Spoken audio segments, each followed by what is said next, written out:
Basically. Skinwalker Ranch. Skinwalker Ranch.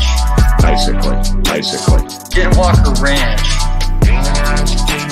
Skinwalker Ranch. Basically.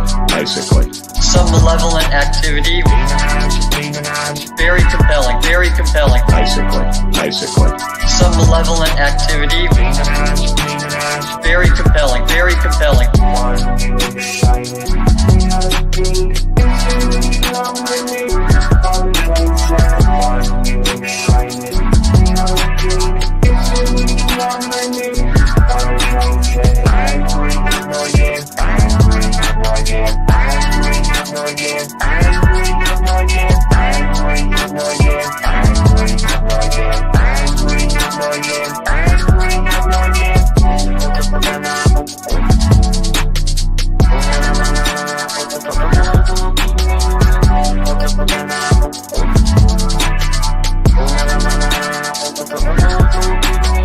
Naval Chief Master at Arms, Sean Cahill. Did I get all of that right?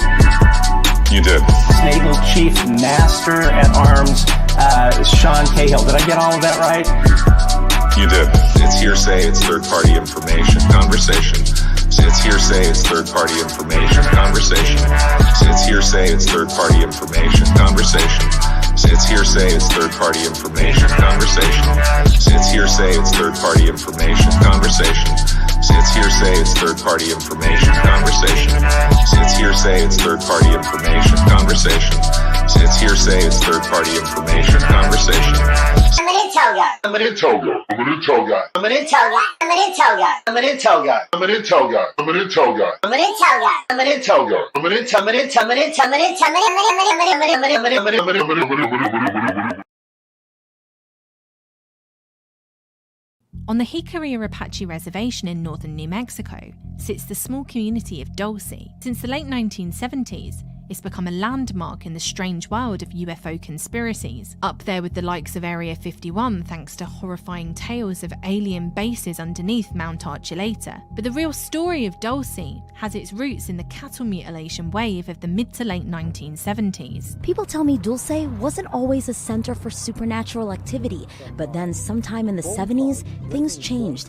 That's when cows started turning up mutilated. We had never really experienced anything out of the ordinary. And on that June 13th, I can remember it very, very vividly. It was a Sunday morning. My father and I and my brother and my sister went out to the ranch to check on the cattle. And we came up on this cow that had died. And we had never experienced a cattle mutilation. We had heard about them happening in southern Colorado, but had never really experienced one. It was these mutilations that caught the attention of UFO researcher Paul Benowitz. I had been working with a highway patrolman up north. That initially happened, I believe, as I recall, in June of '76. And a subsequent Air Force Office of Special Investigations disinformation campaign would help secure Dulce's place in UFO history. This video will focus on how the myths around Dulce began in the mid-70s. So if you're looking to hear about Phil Schneider's missing fingers and an underground alien war, then you might be disappointed. But to really understand those stories, you need to know how it all began with one terrified phone call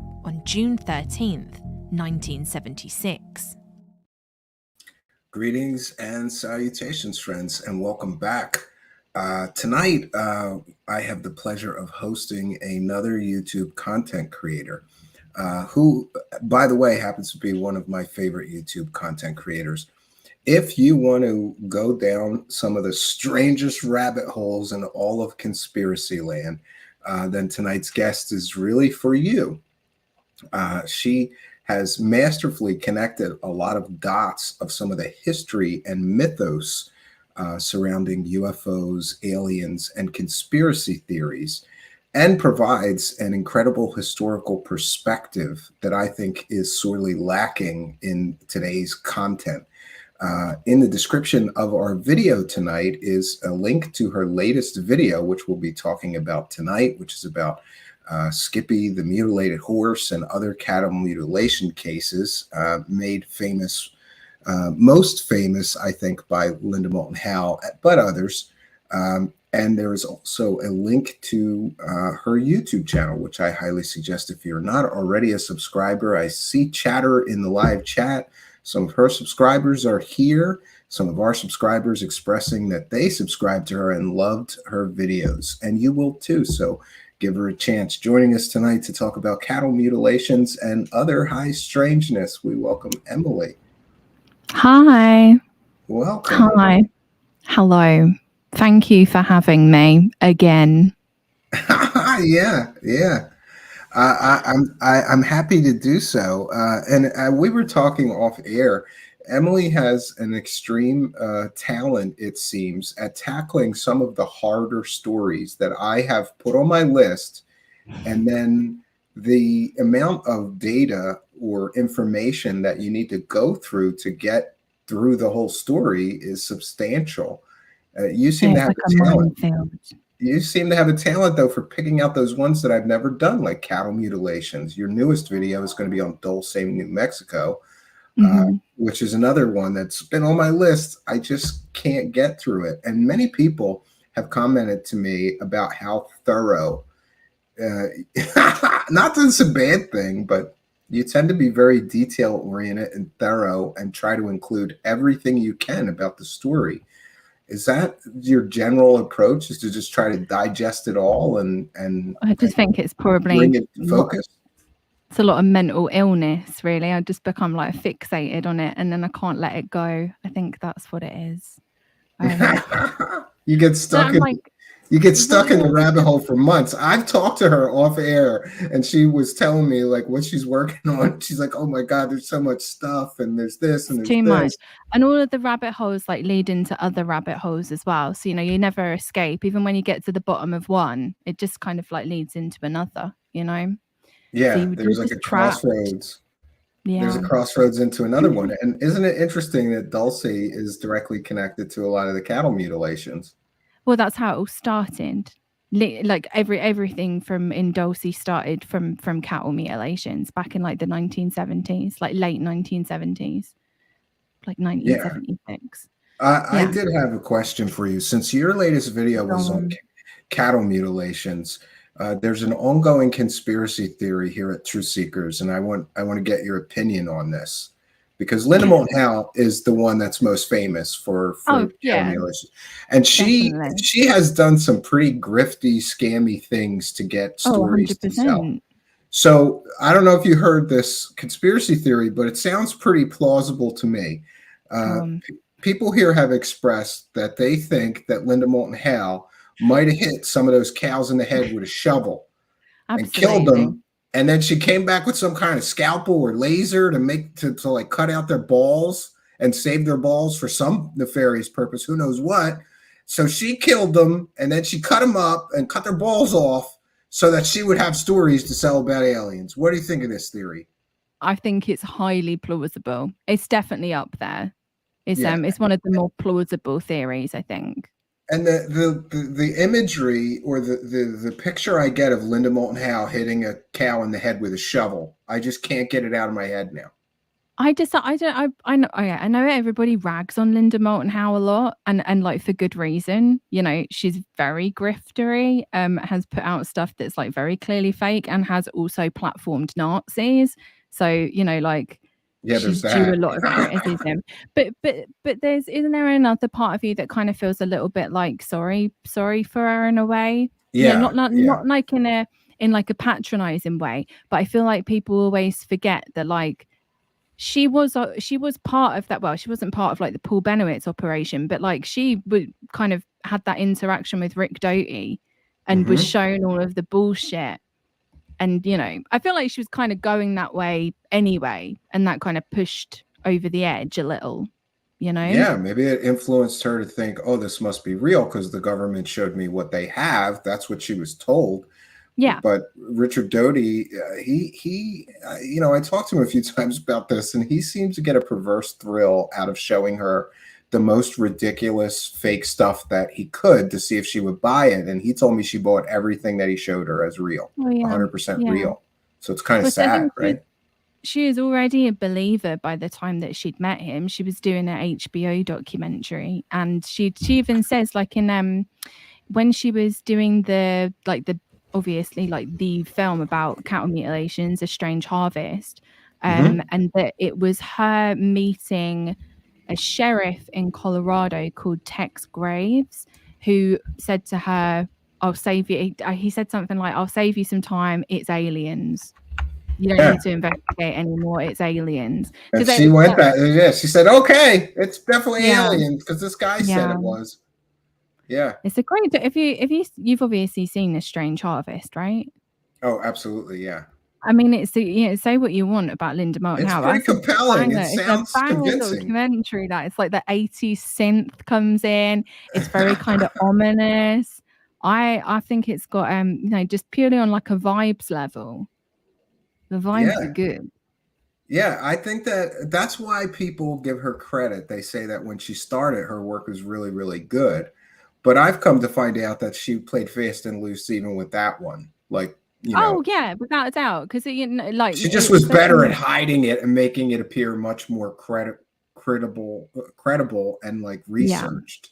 Yeah. Now she's just like, hey, here's a video game cover. It's a real alien taking on the moon. Yeah, and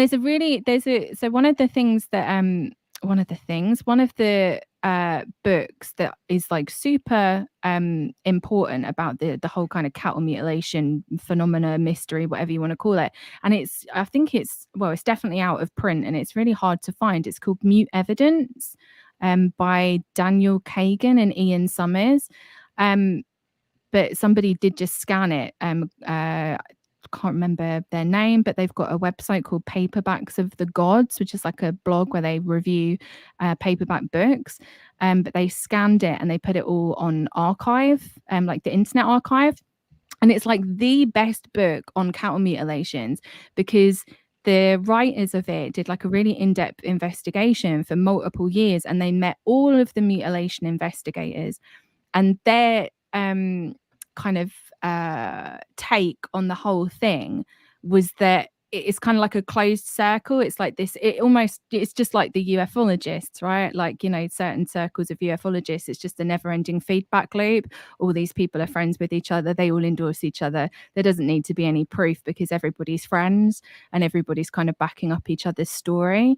But there's so many like strange kind of sus characters in that whole world that people don't really dig into either. Like the different people that have got different connections to certain places, and they've kind of gone without scrutiny, which I tried to scrutinize a little bit in this upcoming video that will come out on Thursday. But I'm also trying to avoid like libel suits and stuff like that. So you never want to go too far. Yeah, I know a thing or two about that. Yeah, you got a few threats. You've ever been sued for libel? Who me? No. Okay. But once Corey Good sent me some threats, and he was trying to find out who leaked those depositions to me. So he sent me a very threatening letter. I would love to be sued for libel by Corey Good. Well, what a lot of people don't realize, Emily, is that you don't want to sue somebody like me in a court if I've already uncovered a lot of your dirt, because then you're giving me the power to subpoena everything. Yeah, you're giving me I could subpoena his private messages, his phone calls, his emails, everything. And so they generally, when they realize that, they back off. But Corey Good's a special kind of stupid. So, and luckily for me, there's a very strong journalist shield law in Pennsylvania that I think he and his lawyer were not aware of. Like, I don't have to tell them anything, even under subpoena. A judge could order me, you have to tell us who gave you that information. And I could say, nope, journalist shield law. I'm not doing that, Yeah. But this latest video of yours, I thought it was an incredible good You keep overview. saying Skippy. It was Snippy. Snippy. Well, I'm sorry. Well, it wasn't even Snippy, actually. It was I thought that was an interesting tidbit. They got the name of the horse wrong. Yeah. So it's Snippy. Okay, so I did not know this, because I'm not very up on cattle mutilations. I've always kind of dismissed it because I have seen, I grew up in Philadelphia, but we went to Jersey in the summer right near a bunch of farms. And I have seen cows with like their lips chewed off by by local foxes or coyotes or whatever. I never thought very much of it, but it was interesting to see the history that all of the cattle mutilation and alien stuff did not start with cows. It started with this horse. Can you give us sort of an overview of what happened with this? So, oh my God, from my memory, because now I'm like immersed in Dulce world, so I'm like trying to remember this. But it was like the end of the 1960s. Nellie Louise and Belle Louise. Let me get this right. Nellie Louise lived on the ranch that was owned by her family, and her brother Harry King, if I'm remembering it correctly off the top of my head, went out looking for the missing horse, which belonged to Nellie Louise and was actually called Lady. And he found her dead in the pasture. She was like dead on the ground in the most horrific. I don't know. You should get a photo of it up so people can actually see. Like, oh, sure, Snippy. yeah. I'll Because do that while you're telling wild. the story. Yeah. And to be specific about that case, there's no, like, people have put forward tons of different hypotheses about what actually happened to Snippy, well, Lady, whatever her bloody name is, but there's no like explanation really. There's lots of different theories, but when you look at this horse, I mean, it's mental. Yeah, it's like absolutely insane. It appeared that, and I remember that I did read about this case or hear about this case, or maybe it's in some books that I have. You know how a general book on UFO will talk about cattle mutilation for like one chapter. I'm sure I've seen this. So the interesting thing is that it appeared that the skin and all the muscle tissue and everything was just sort of peeled back off that neck and peeled right off the head. And look at the shoulder, like the shoulder. Do horses have shoulders? It's not shoulder, is it? You know what I mean, though. Like the end of the neck, it's like very precise. The cut. Yeah, and here's a picture of them with the carcass. It just But the thing that kind of freaks me out is that if it was a carnivore, and I've seen these things, it appears like this is like a straight cut across the thing. It's not like they took a couple bites out of the shoulder and they took a couple bites out of the neck, because that's what carnivores normally go for, the soft tissues. That's what explains a lot of cattle mutilations. They go for lips, buttholes, whatever the soft tissue. Exactly, especially because the animals, when the animal is dead, obviously it bloats, and then certain parts pop out. Not going to say which parts, you know. I'm sure, you know, things go popping out. Yeah. And people, some people might, animals come and eat them. But I think that you kind of clearly established that a lot of what would later become incredibly common claims in so-called cattle mutilations actually all started with this horse Snippy. This idea that these cuts were too surgically precise to be carnivores.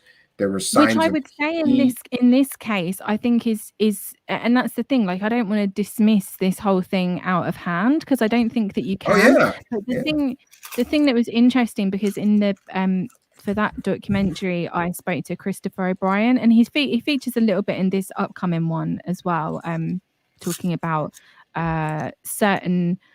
Him basically saying that for him, like even he will say, I can't even get my words out, he will say that the majority of cattle mutilation cases can be explained. Most of them have a very kind of normal explanation, but there is there's a very small percentage that really can't be explained at all, that really do defy any sort of thing. And I do think that like Snippy's a really good example of that. I mean, obviously, like if it happened now, with like, you know, you'd have people taking videos of it and taking a lot more photographs, you know, like, and maybe a little more modern forensics too would be helpful. Exactly. So you'd maybe get to the bottom of it if there was a more kind of reasonable explanation. But like, fucking look at that horse, man. Just looks like, just look at it. Like my favorite theory. It really looks like they cut all around the neck and shoulders, and they just grabbed that tissue and pulled it off of the rest of the carcass. My favorite, but there is some crazy. Yeah, tell us about this crazy explanation that one debunker tried to put forth. My favorite one is that somebody said, and some people have said that NICAP, it was like a NICAP explanation for it, that a bunch of people had come, got the horse, strung it up, like created this whole kind of a rig, like a rig, strung it up, and then dipped his head in a vat of acid. Well, that's one explanation. That would explain it looks like it, but the fucking effort that you'd have to go to do that. I mean, bloody hell. Yeah, and wasn't there some weirdness with the skull being completely white, which doesn't happen with a fresh death? Yeah, it was like, really, really white. And they like said, it was bleached or something. Or sun, sun bleached for years. It's hard to like ascertain whether or not there was any sort of like radiation or anything like that involved, because the guy that did the radiation reading didn't do a background reading, so therefore your results are not worth shit. So he goofed that up. Yeah. And then in another strange part of the story, it's still on display, the skeleton of this mutilated animal.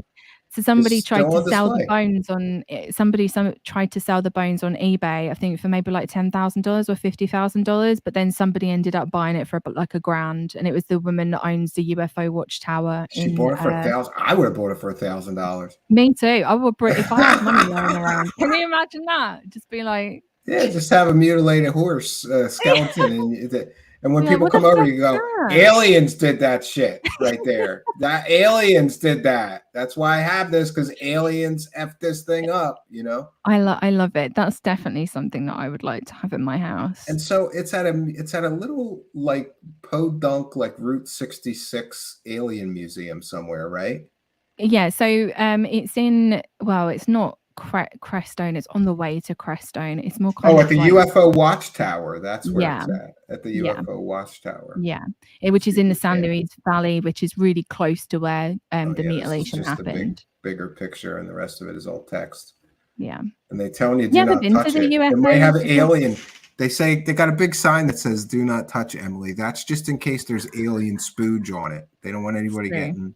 Yeah, they don't want to be liable. Have you ever been to the UFO watchtower in Crestone in like Colorado? No, absolutely not. No. Always wanted to go.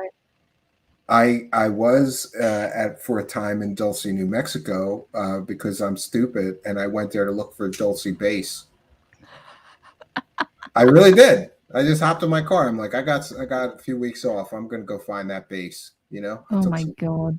Took some cameras and a compass and a canteen. And I'm assuming you didn't find it. I did not find anything, but I did get sort of ripped off by some local natives who told me that you can't or at least this is what I was told when I was there. Parts of Dulce are Native American reservation. Yeah. And I was told that I wasn't allowed to go on there without a local guide. Right. And so this very grifty Native American was introduced to me, who told me that for a few $100s, he would be my guide, and then I would be allowed on to the area around the mountain and the base, or the alleged base. So, I mean, maybe it was worth it. I gave the guy a couple $100, and then the natives were happy. They were very welcoming. I talked to a lot of natives who all essentially told me the same story.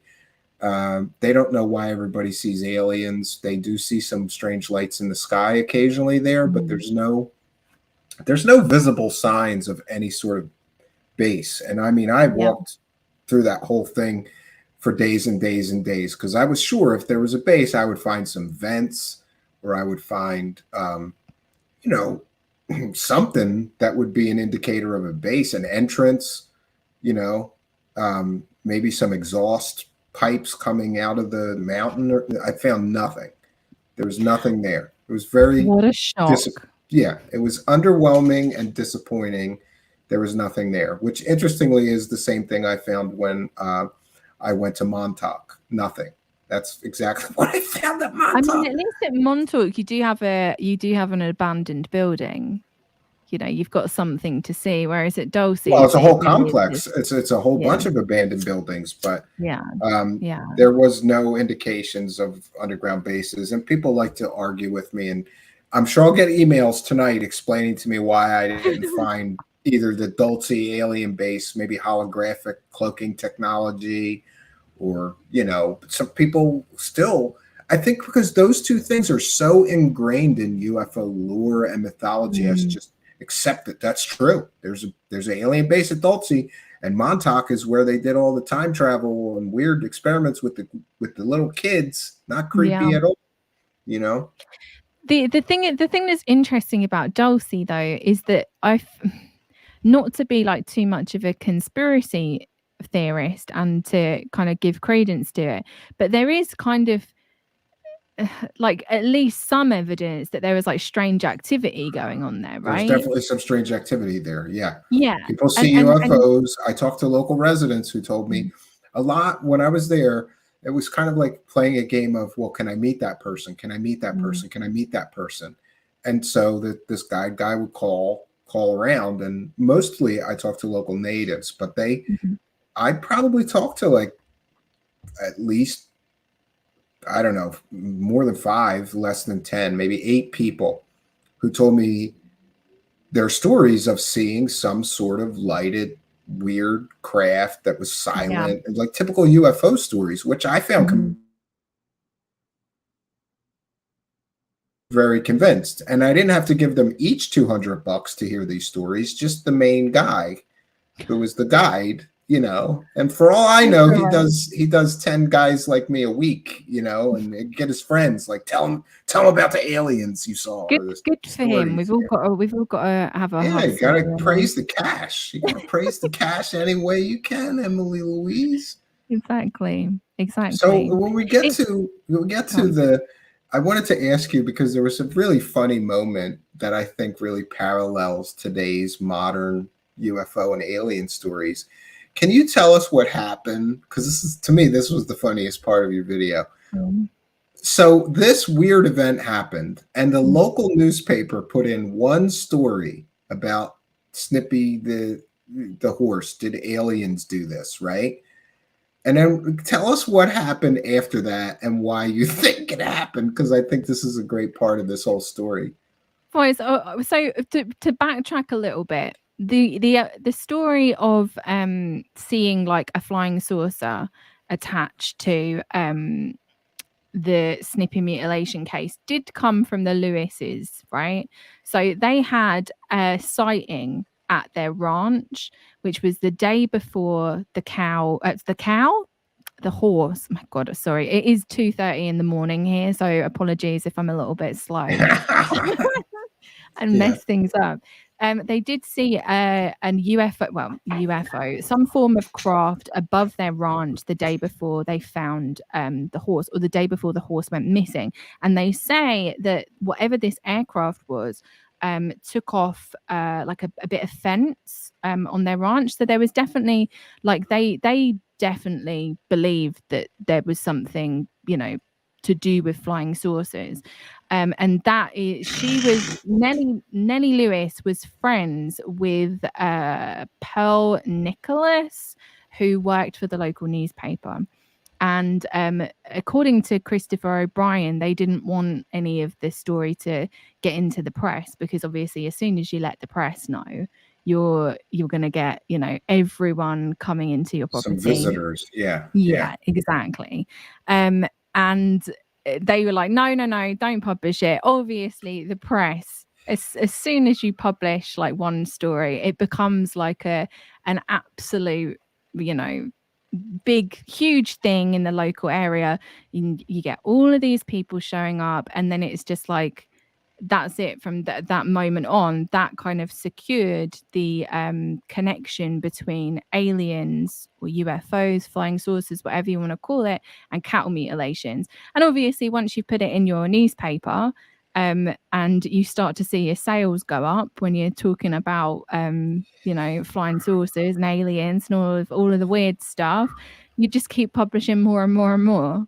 You just keep churning it out. Yeah, so after they, the first story and they saw the readership going through the roof for their little paper, suddenly they were sort of all chips in. Let's publish some more stories about UFOs and aliens, right? yeah, loads of different stories about sightings. Pearl Nicholas, I think Pearl Nicholas even joined, fairly certain she joined, not sure if maybe she joined APRO. She became like a flying saucer, like a flying saucer, like a UFO investigator. For APRO, I'm pretty certain. Yeah, she did. I remember that from your video. So she was kind of taken with it, and she, that was her, like her beat. She was like Linda Moulton Howe, but for the San Luis Valley. She was before. That's interesting. And B. Baker had a very interesting question for you that I'm curious about. He says that he read that the Indian tribes were unhappy with Linda Moulton Howe for exaggerated mutilations, but I haven't been able to find it again. Have you heard anything about that? No, but I wouldn't be surprised. It wouldn't be a shock. I'm telling you, she hit them cows in the head with a shovel and killed them. She hit those cows in the head with a shovel and killed them to get a story to sell. I feel like she's I guess maybe because she's like the most visible face of the whole thing, because she's got, she's kind of made herself the most visible face. Yeah. But that's why I recommend this book, Mute Evidence. And maybe like I'll post a link to it or something. Yeah. If you follow me on Twitter, there was another I'll book post a that you link. mentioned in your video that I do have on cattle mutilations. It's a more recent book. Stalking the Herd. Yes. Yeah, That's a pretty interesting book. Yeah.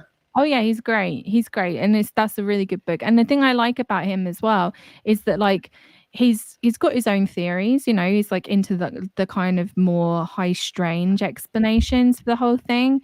But he is also very rational. And isn't like he said to me, he was like, a lot of people have they want it to be aliens because that's how they make their money. And that's kind of, that's the Linda Moulton Howe thing. Like it has to be aliens or something connected to that. It has to be, because that's the whole career. Yeah.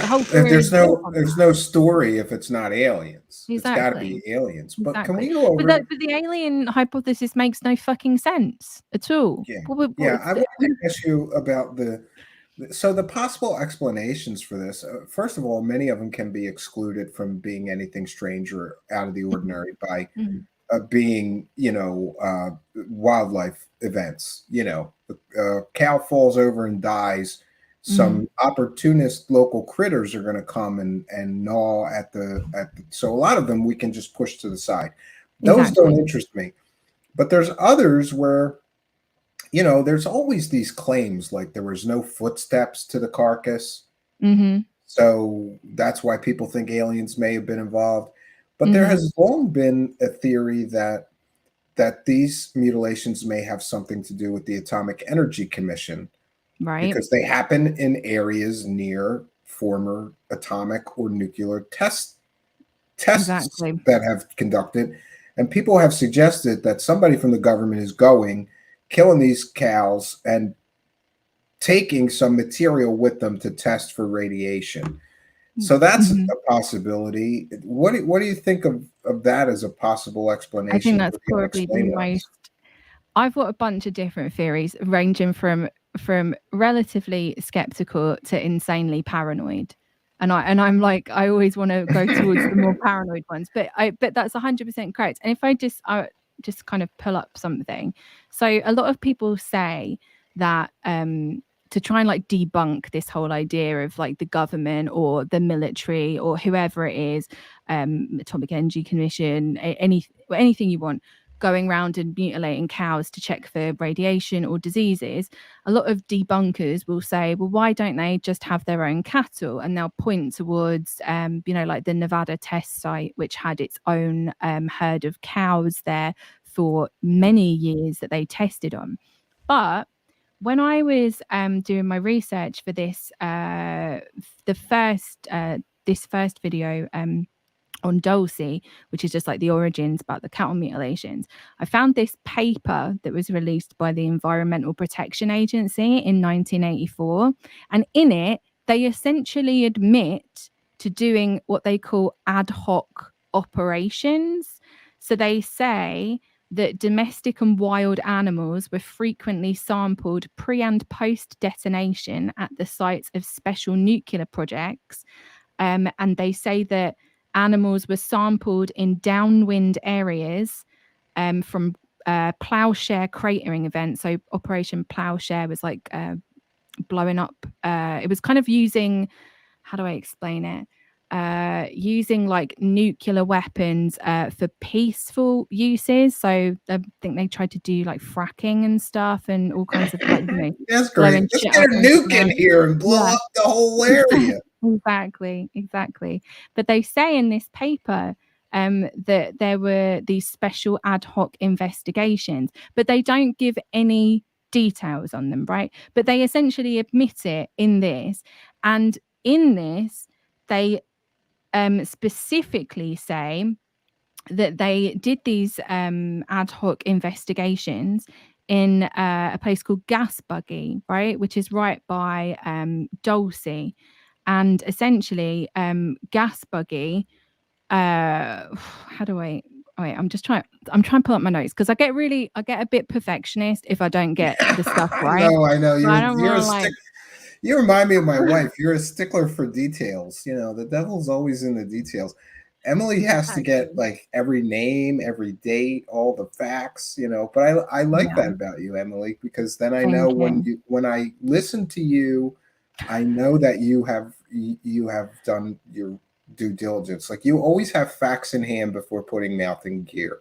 And I try to, and otherwise I get nervous. Like when I'm talking on the fly, I get a bit nervous. So I'm like, I need to back myself up. Anyway, so Operation Gas Buggy, essentially they detonated a 26 kiloton nuclear device to create an underground gas reservoir in the Carson National Forest, which is about, I don't want to say it's exactly how close it is to Dulce, but it's very close, like very, very, very close, right? I think that's within 20 or 30 miles of Dulce, yeah. And so they were doing it basically to extract gas, but they couldn't use the gas because the gas was so radioactive, and they vented it off into the atmosphere, right? So it's just going off.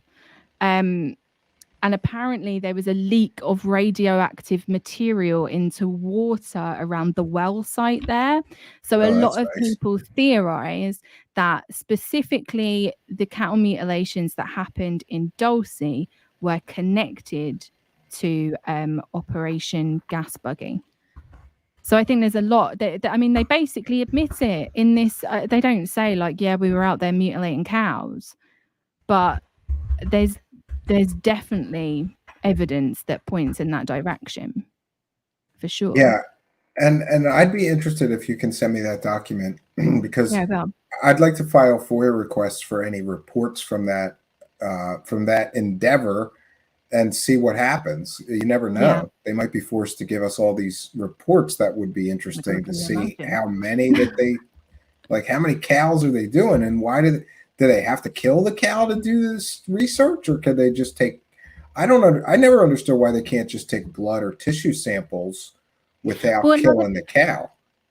A lot of people, again, they say why wouldn't they just put their own cattle there? And it's well, if you want to figure out radiation levels, but also there's the theory that comes from Colm Kelleher, Skinwalker Ranch guy, that a lot of this is to do with testing of animals that are going into the food supply chain, and monitoring of diseases that may potentially make their way into the food chain. Oh, that's scary. Theory. Yeah, that's scary. Well, is it because you think about things like mad cow disease, for example, it's genuinely horrifying. I also wanted to know if you wanted to have some fun, because I got an email from a true believer who heard you were coming here today and was very upset with you. Very upset with you, Emily. Upset with me? Yes, this because person? apparently you got the entire story wrong. Oh And I no. wanted to know if you want to know what the He's real pulled truth out. is about all this stuff, I've got it in my email inbox. Okay, so this email is it's just Is from this a somebody real with like a email? weird user ID. So the Is this user real? ID. I No, thought this this is was a bit. I thought you were no, doing a no, bit. no. This is just listen. So that Oh this my person god. sent me an email and they said Emily Louise got it completely and totally wrong. Cattle mutilations are a result of the treaty that Eisenhower signed with aliens, which enabled them to take You're tissue taking the piss with this. You gotta be. tissue and blood samples from animals and even humans. It's all part of the agreement with aliens that Eisenhower signed. This is public knowledge. That's what they Who was say. this email from? Was it from This like is- John Lear from Beyond the Grave? I don't know, but here's the thing: is that's some people really believe this, Emily, that this Oh, I know. phenomenon of the cattle Idiot. mutilation, it's aliens coming, and they're somehow, I don't know how this works, but they're somehow collecting like the balls of cows and like Oh the yeah. vaginas of cows for some reason. They need cow vaginas for Yeah. genetic experiments, Yeah. and they need cow assholes. Yeah. Well, it's like Linda Moulton Howe says. She says that like every so often there's like a harvest of the animals on Earth for the entities that share. This is what she said on like an interview that I was listening to, you know, like the interdimensional. Like, hey, do you the- need some cow buttholes? Because we just got a new harvest of cow buttholes. It's just ridiculous. And but it's so it works so perfectly to like shit coat the whole fucking thing. Sorry, I'm not sure. Can I swear on here? Of course I can. Not It's your supposed to, show. but yeah. Like shit coats the whole thing, right? And it's also very convenient. Say you've got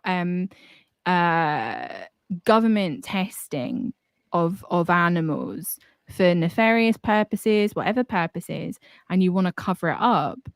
What better way than to get people to Blame think the that it's aliens. aliens? Yeah, Exactly. it's not the government killing cows and taking tissue Exactly. and blood samples because they nuked an entire town by accident and they want to see if people are going to die of cancer. I mean, I think that's the most plausible explanation for some, underline some 100 times, some of these unexplainable cases that could not be explained by just, you know, local critters or wildlife doing it. Yeah. Absolutely. There's an interesting kind of political angle to it as well. I haven't really like formulated my theory on this. So maybe I shouldn't talk about it. But it's interesting that like the time that it was happening as well, especially like the big mutilation wave in the 1970s kind of coincided with a lot of conflict between like ranchers and the federal government.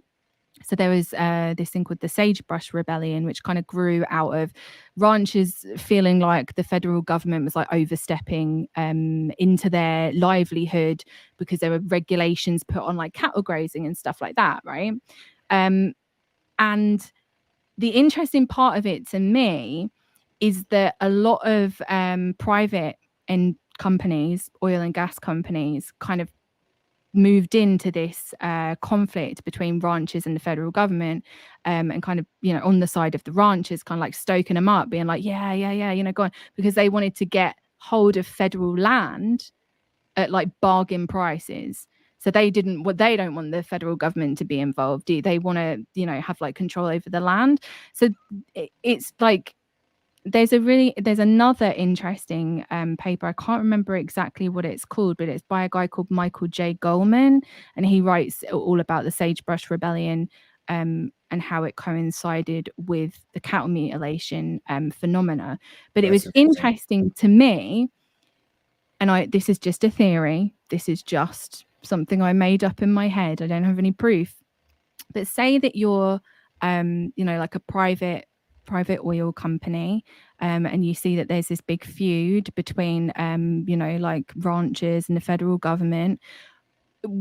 and there's this cattle mutilation thing going on, would it not make sense, like, if you've got, you can kind of like manipulate people's belief and almost make these ranchers believe that they are being attacked by the federal government, that they're coming in with black helicopters and, like mutilating their cattle? It's like stoking the fire even more. Again, I don't have any proof. It's just a theory. No, Just yeah, an it's very idea. plausible because there's been a lot of unhappy ranchers. They've changed some of the laws in the United States about cattle grazing on federal lands. It used to be on federal lands, you could just put your cows out to pasture there and then bring them home at night or whatever. And they've made a lot of changes. So there's a lot of very unhappy ranchers because, everything's getting pushed. These mega farms are getting pushed. They don't like single owner ranches anymore, trying to put them out of business. Right. So and again, like big corporations that then move in, kind of stoking that fire so that they can buy up land from the federal government for pennies. Yeah.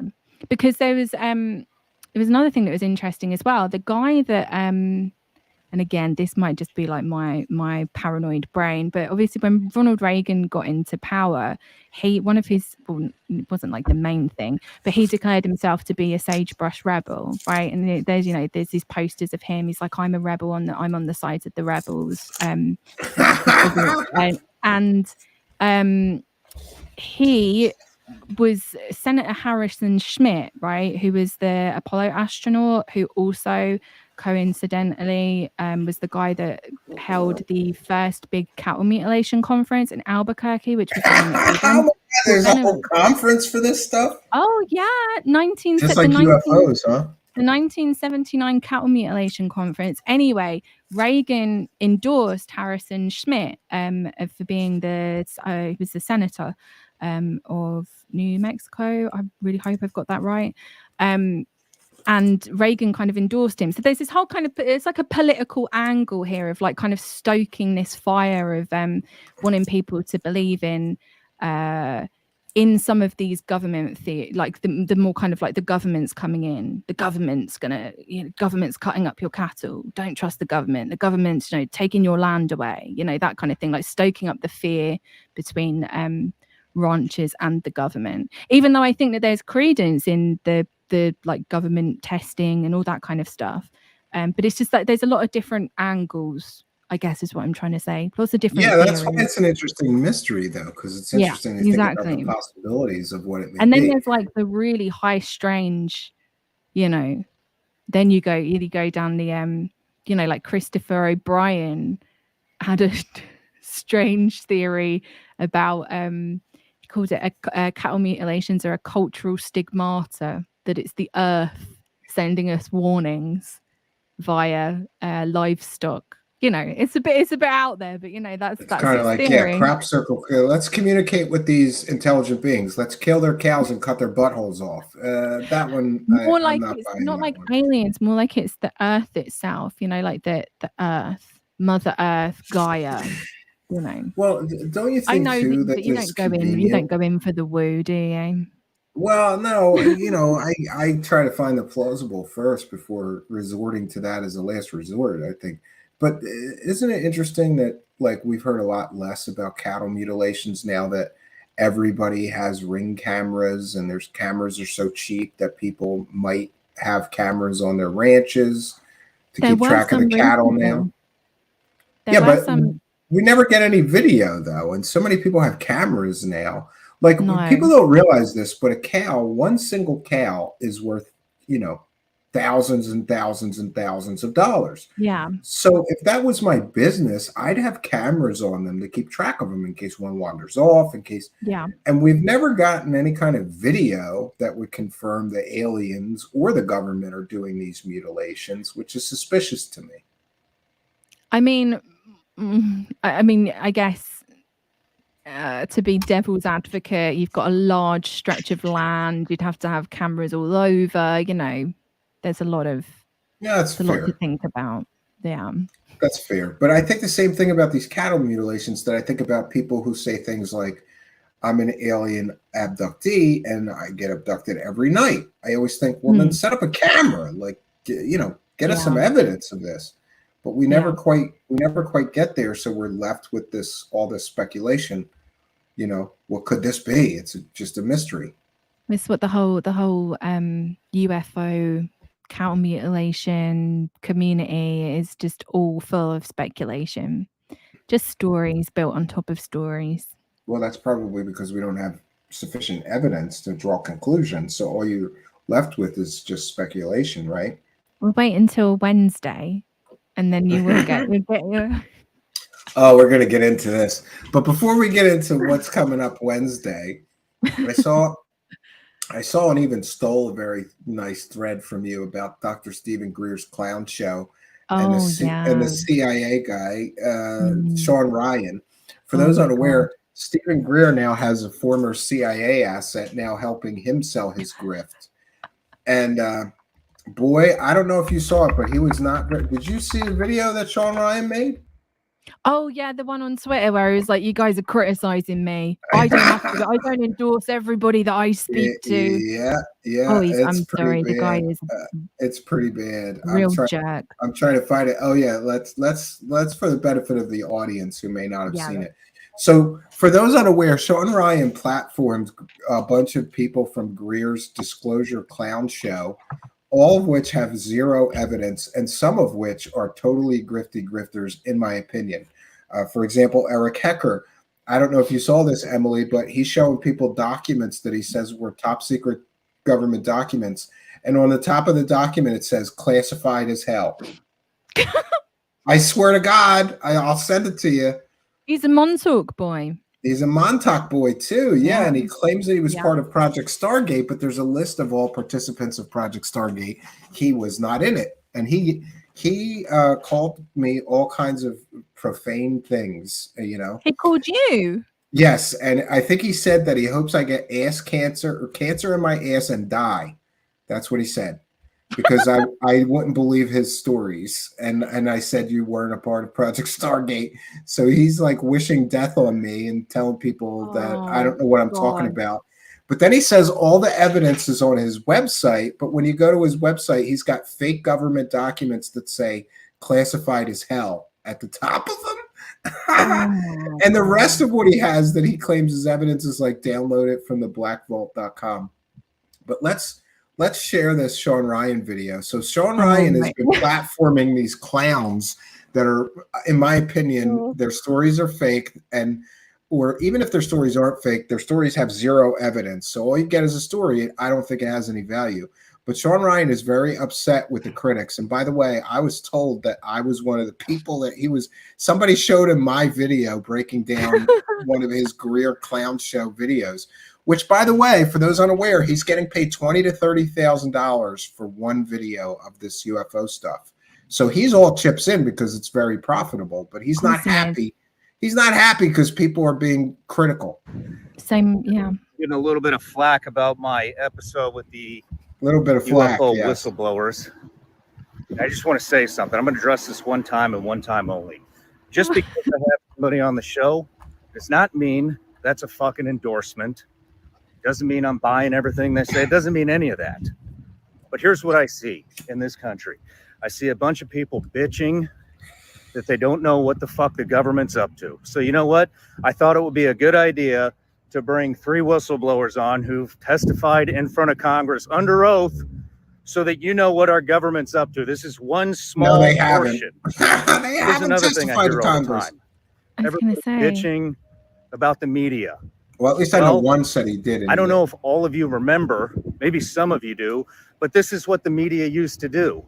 The media used to put out non-biased stories and leave it up to the viewers to decide whether it's bullshit, what your opinion is, all that stuff. I think there are so many people that are now used to being told how the fuck to think and what to think by the media that a lot of you have lost all critical thinking skills in any fucking form of reason. It's your fault that my whistleblowers are wake up, people.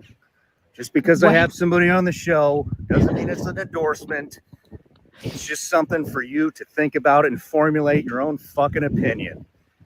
Or I could just do what everybody else does and cover the exact same shit that the media covers all the fucking time. Oh my How's that? God. I'm so pressed. Dude has like been like psyoped multiple times. You know, Like, the sad thing is that the blame the audience defense or use your discernment defense is what people like Jimmy Church do when they're having completely and totally fake doctor frauds that, you know, had yeah. an alien in their freezer. He uses that excuse. Well, just use your discernment, you know, Yeah, or I'm just exactly. putting this out there. I'm not saying it's true, you know.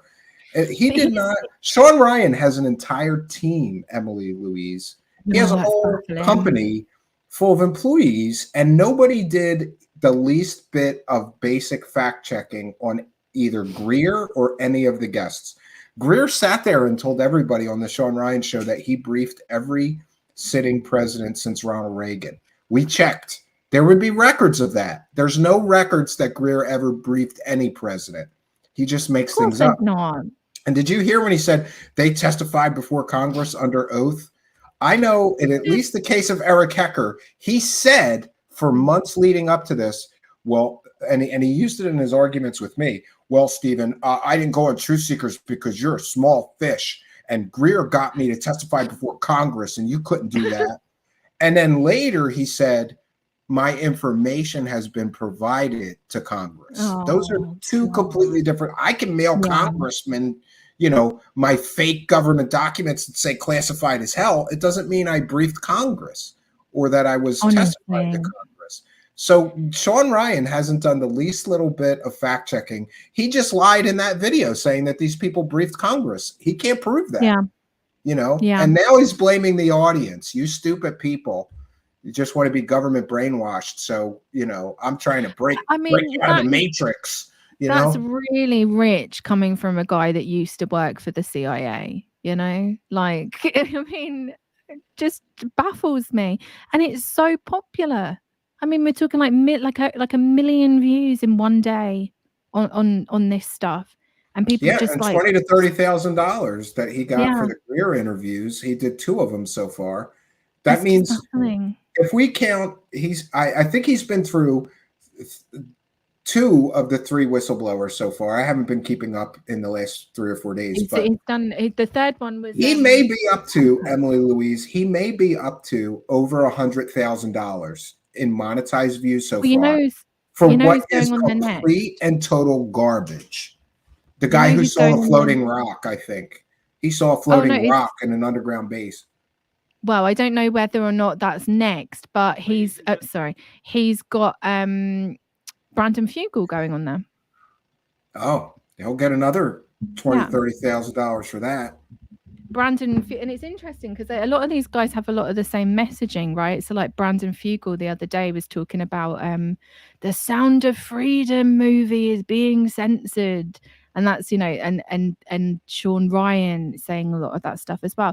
And, you know, I think it's a bit rich to say, you know, like use your discernment when he's literally sat there saying like adrenochrome's real.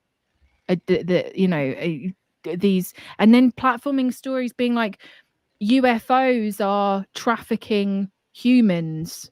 And the proof is like some fucking guy that this Michael Herrera guy met at a Steve Greer conference.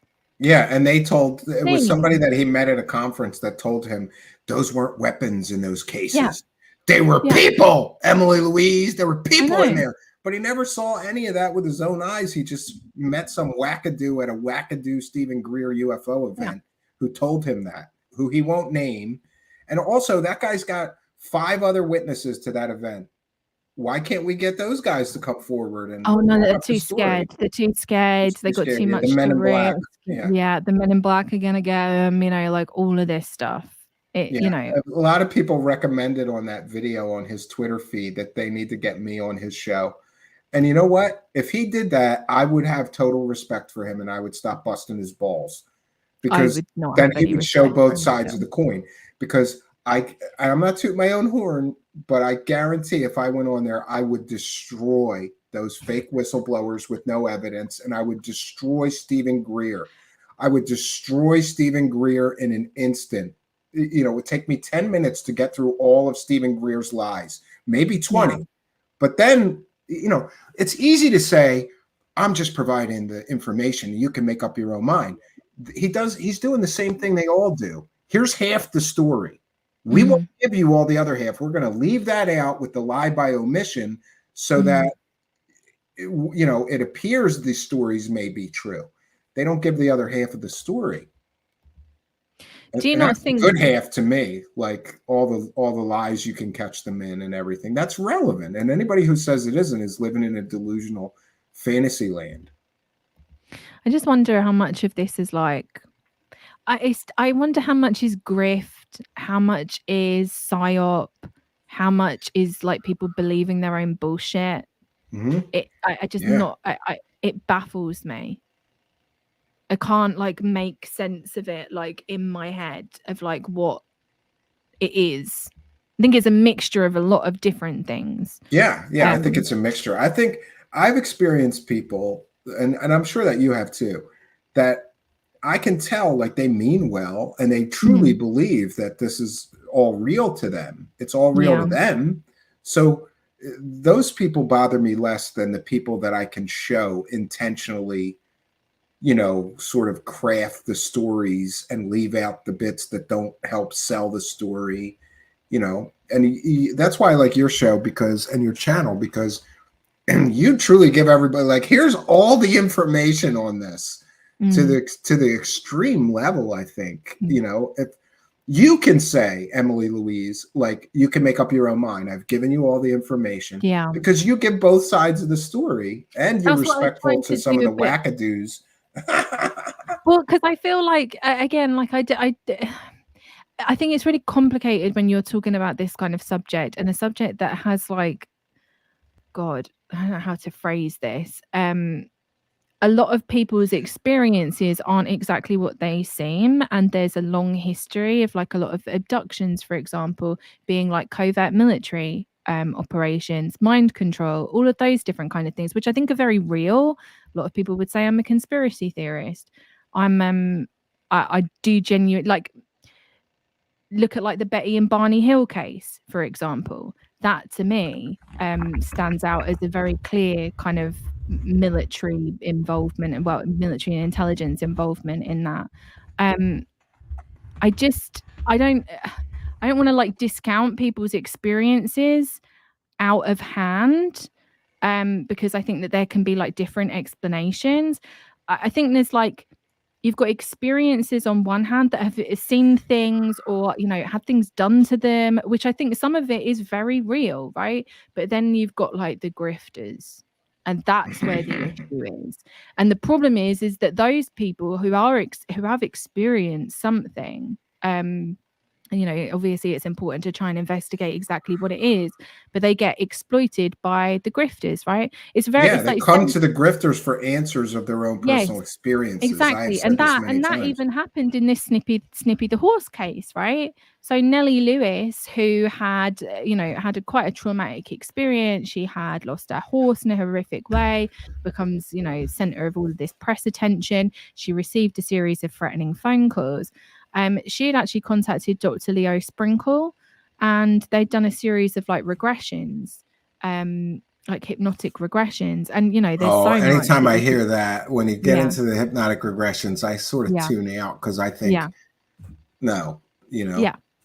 And there's a famous woman, Barbara Lamb, who does hypnotic regressions. Oh, yeah.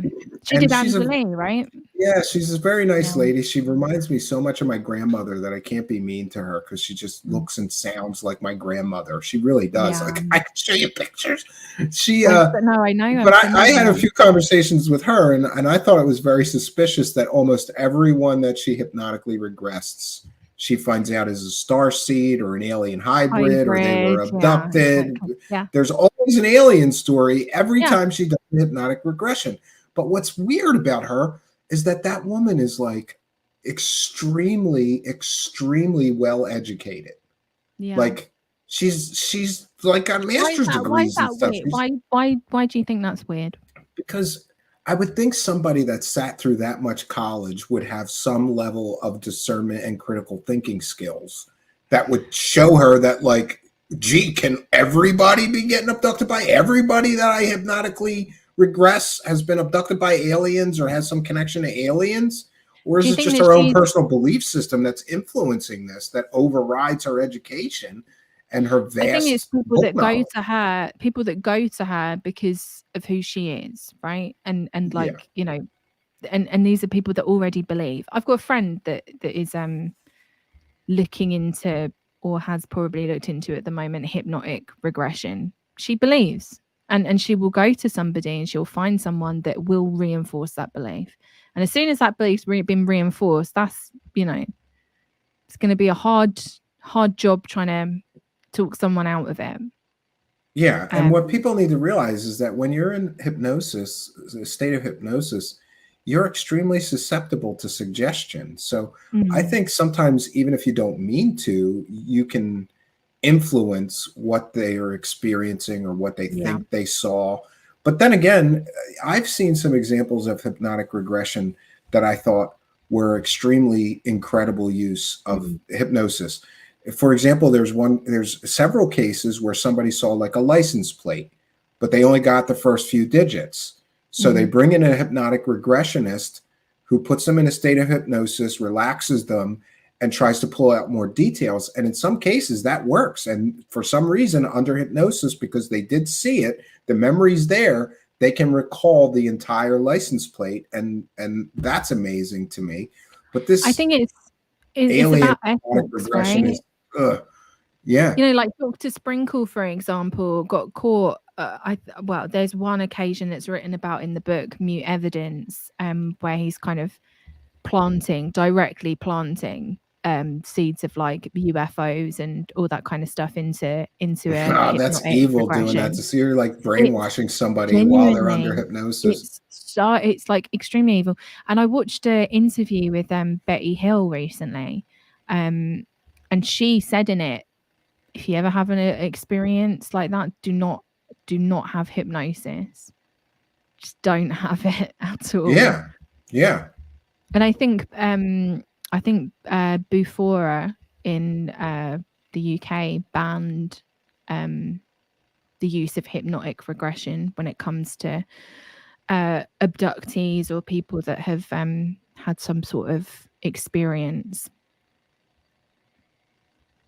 Yeah, people are talking about you notice there's a connection between Mormonism, Scientology, and UFOs, right? Have you noticed those connections? Definitely. I'm not an expert in any. I would say more the Scientology side, definitely. And then obviously, Mormon as well.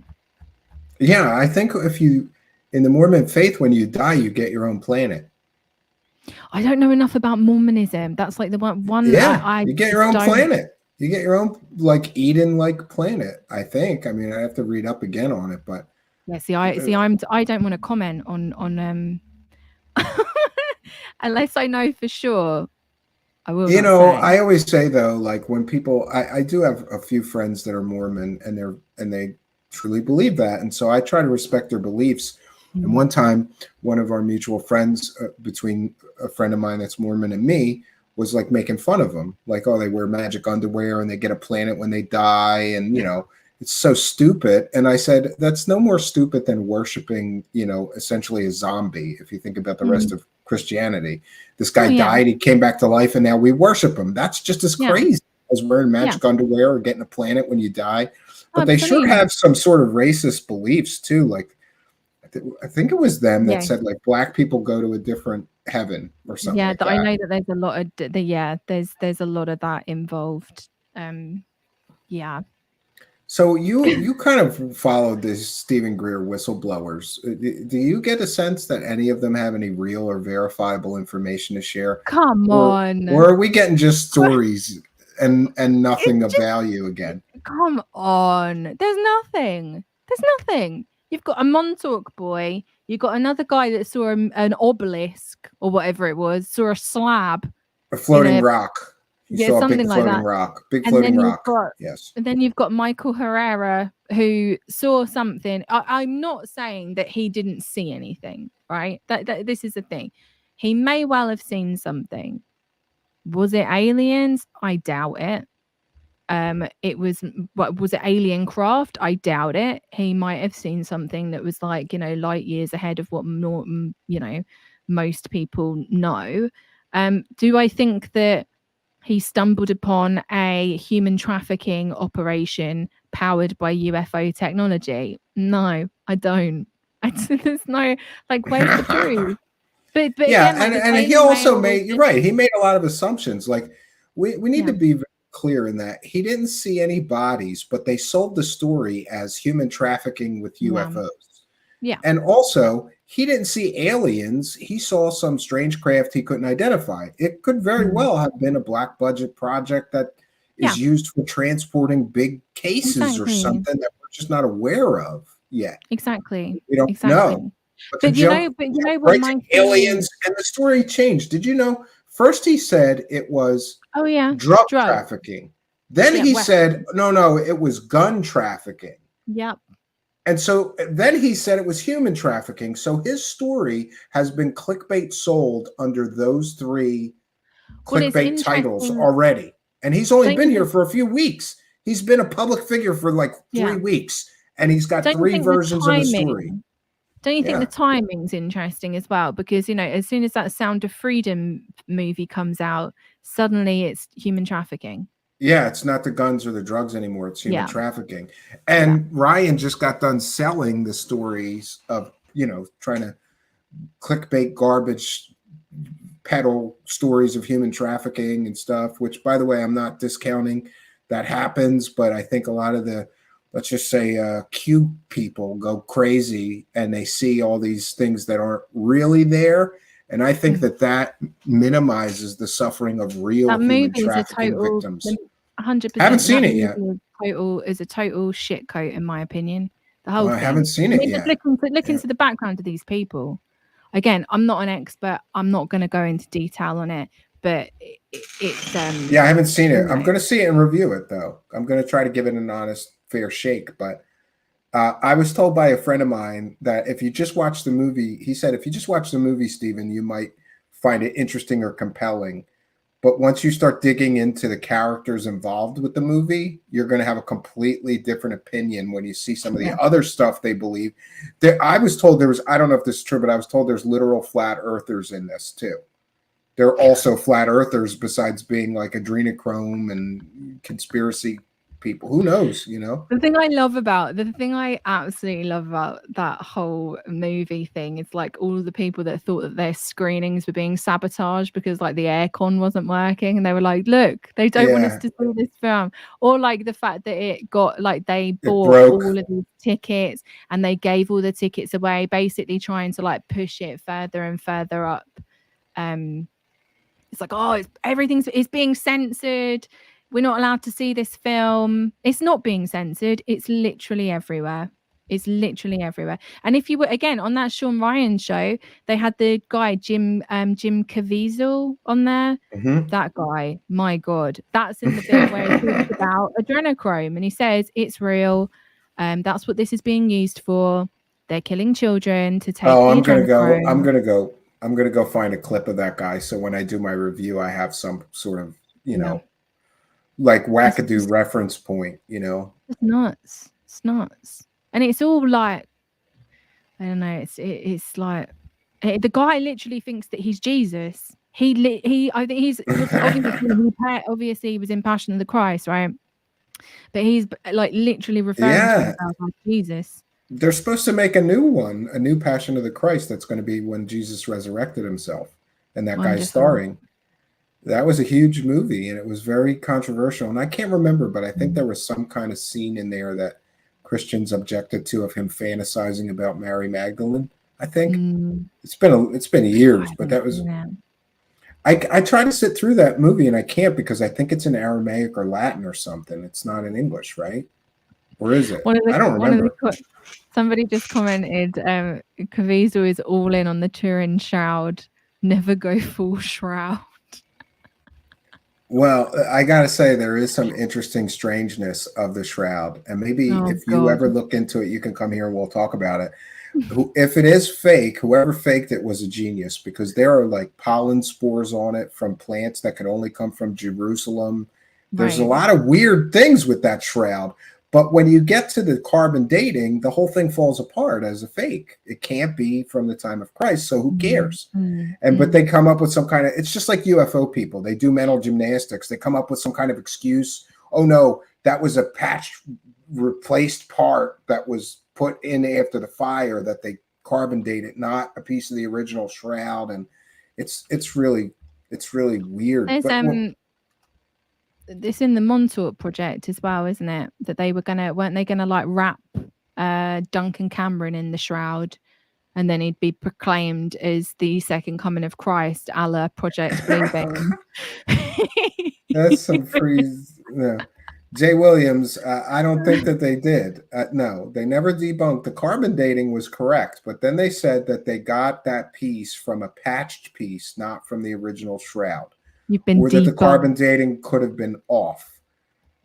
But I'd be happy to have you send me proof that I'm wrong on the carbon dating, because a lot of people tell me I'm wrong, but then when I ask for evidence, they don't have it usually. I'm not saying you don't have it, Jay. I think Jay means well. Send me proof that the carbon dating, and I don't mean send me an article with speculating why it may be wrong or could be wrong or hope it's wrong. Like black and white, the carbon dating is wrong, and here's the evidence why it's wrong.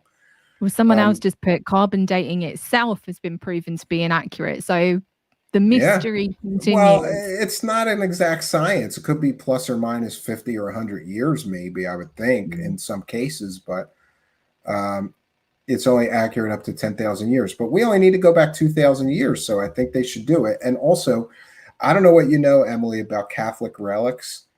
But not much. They're all fake. They're all fake. The Catholic Church is just as bad as UFO grifters. And you know what my favorite thing the Catholics do is? Incorruptible bodies. Have you ever heard about this? I don't think I have heard of it. Incorruptible bodies is what they say happens to a saint. Like a saint will die, a heavenly person, and their body never rots. And then they take their body and they like stick it in an altar, and then all these people come to see it and give the church money.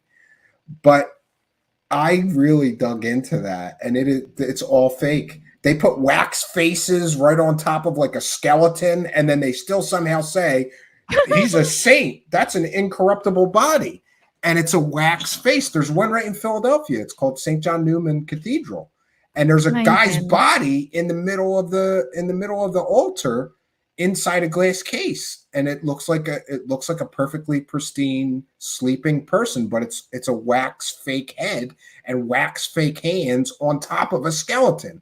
It's a total scam. So I need to get back into like the religion world, because I was really quite deep into like doing a lot of research about like theosophy and kind of like New Age and stuff, and trying to go back and like kind of, you know, I was reading the Bible at one point. And then I kind of got sucked into the UFO world, like big time. I think there's just as much religious mysteries that are grifty. It's all kind of, I mean, it's all there's a lot of overlap as well, especially when you look at those. Well, I mean, now you've got people like Diana Pasulka and people like that, but also, you know, like 1950s contactees, and they were all linked with theosophy and all the New Agey stuff. That time is like very fascinating.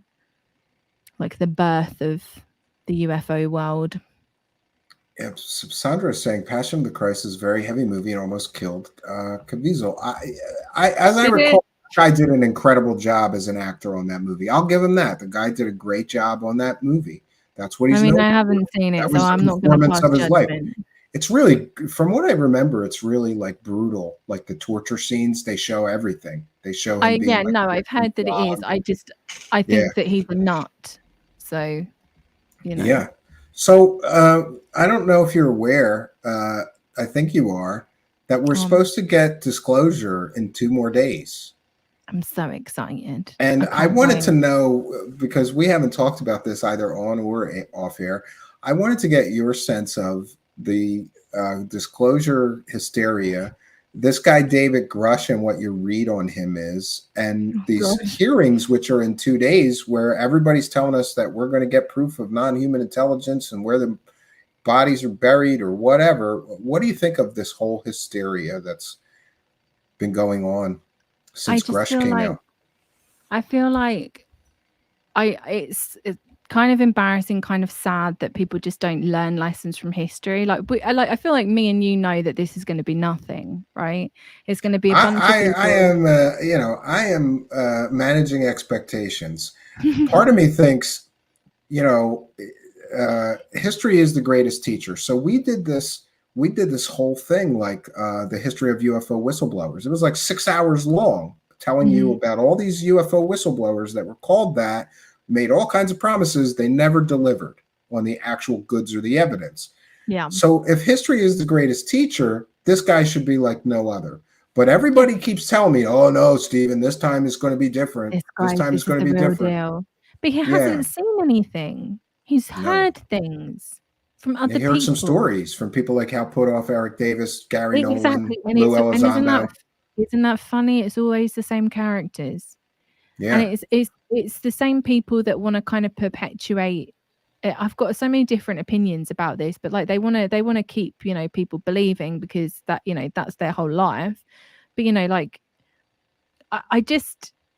I'm baffled at like I'm not baffled really. I don't know why I said I'm baffled. I mean, like people on, UFO Twitter, which is where I mostly like see kind of the UFO community, are like, I don't know what is going on there, because it seems very obvious. And also, is it people that just don't know history that just kind of like dipped into this like very recently and are like, oh yeah, I want like UFO disclosure? And they don't. And that's what I think. I think there's a lot of people. The Go Fast video or the TikTok. There's a lot of people that came here at 2016, and these people that came in at 2016, they don't know that this cycle of make huge claims, promise that evidence is coming, and that disclosure is going to come, rinse and repeat cycle.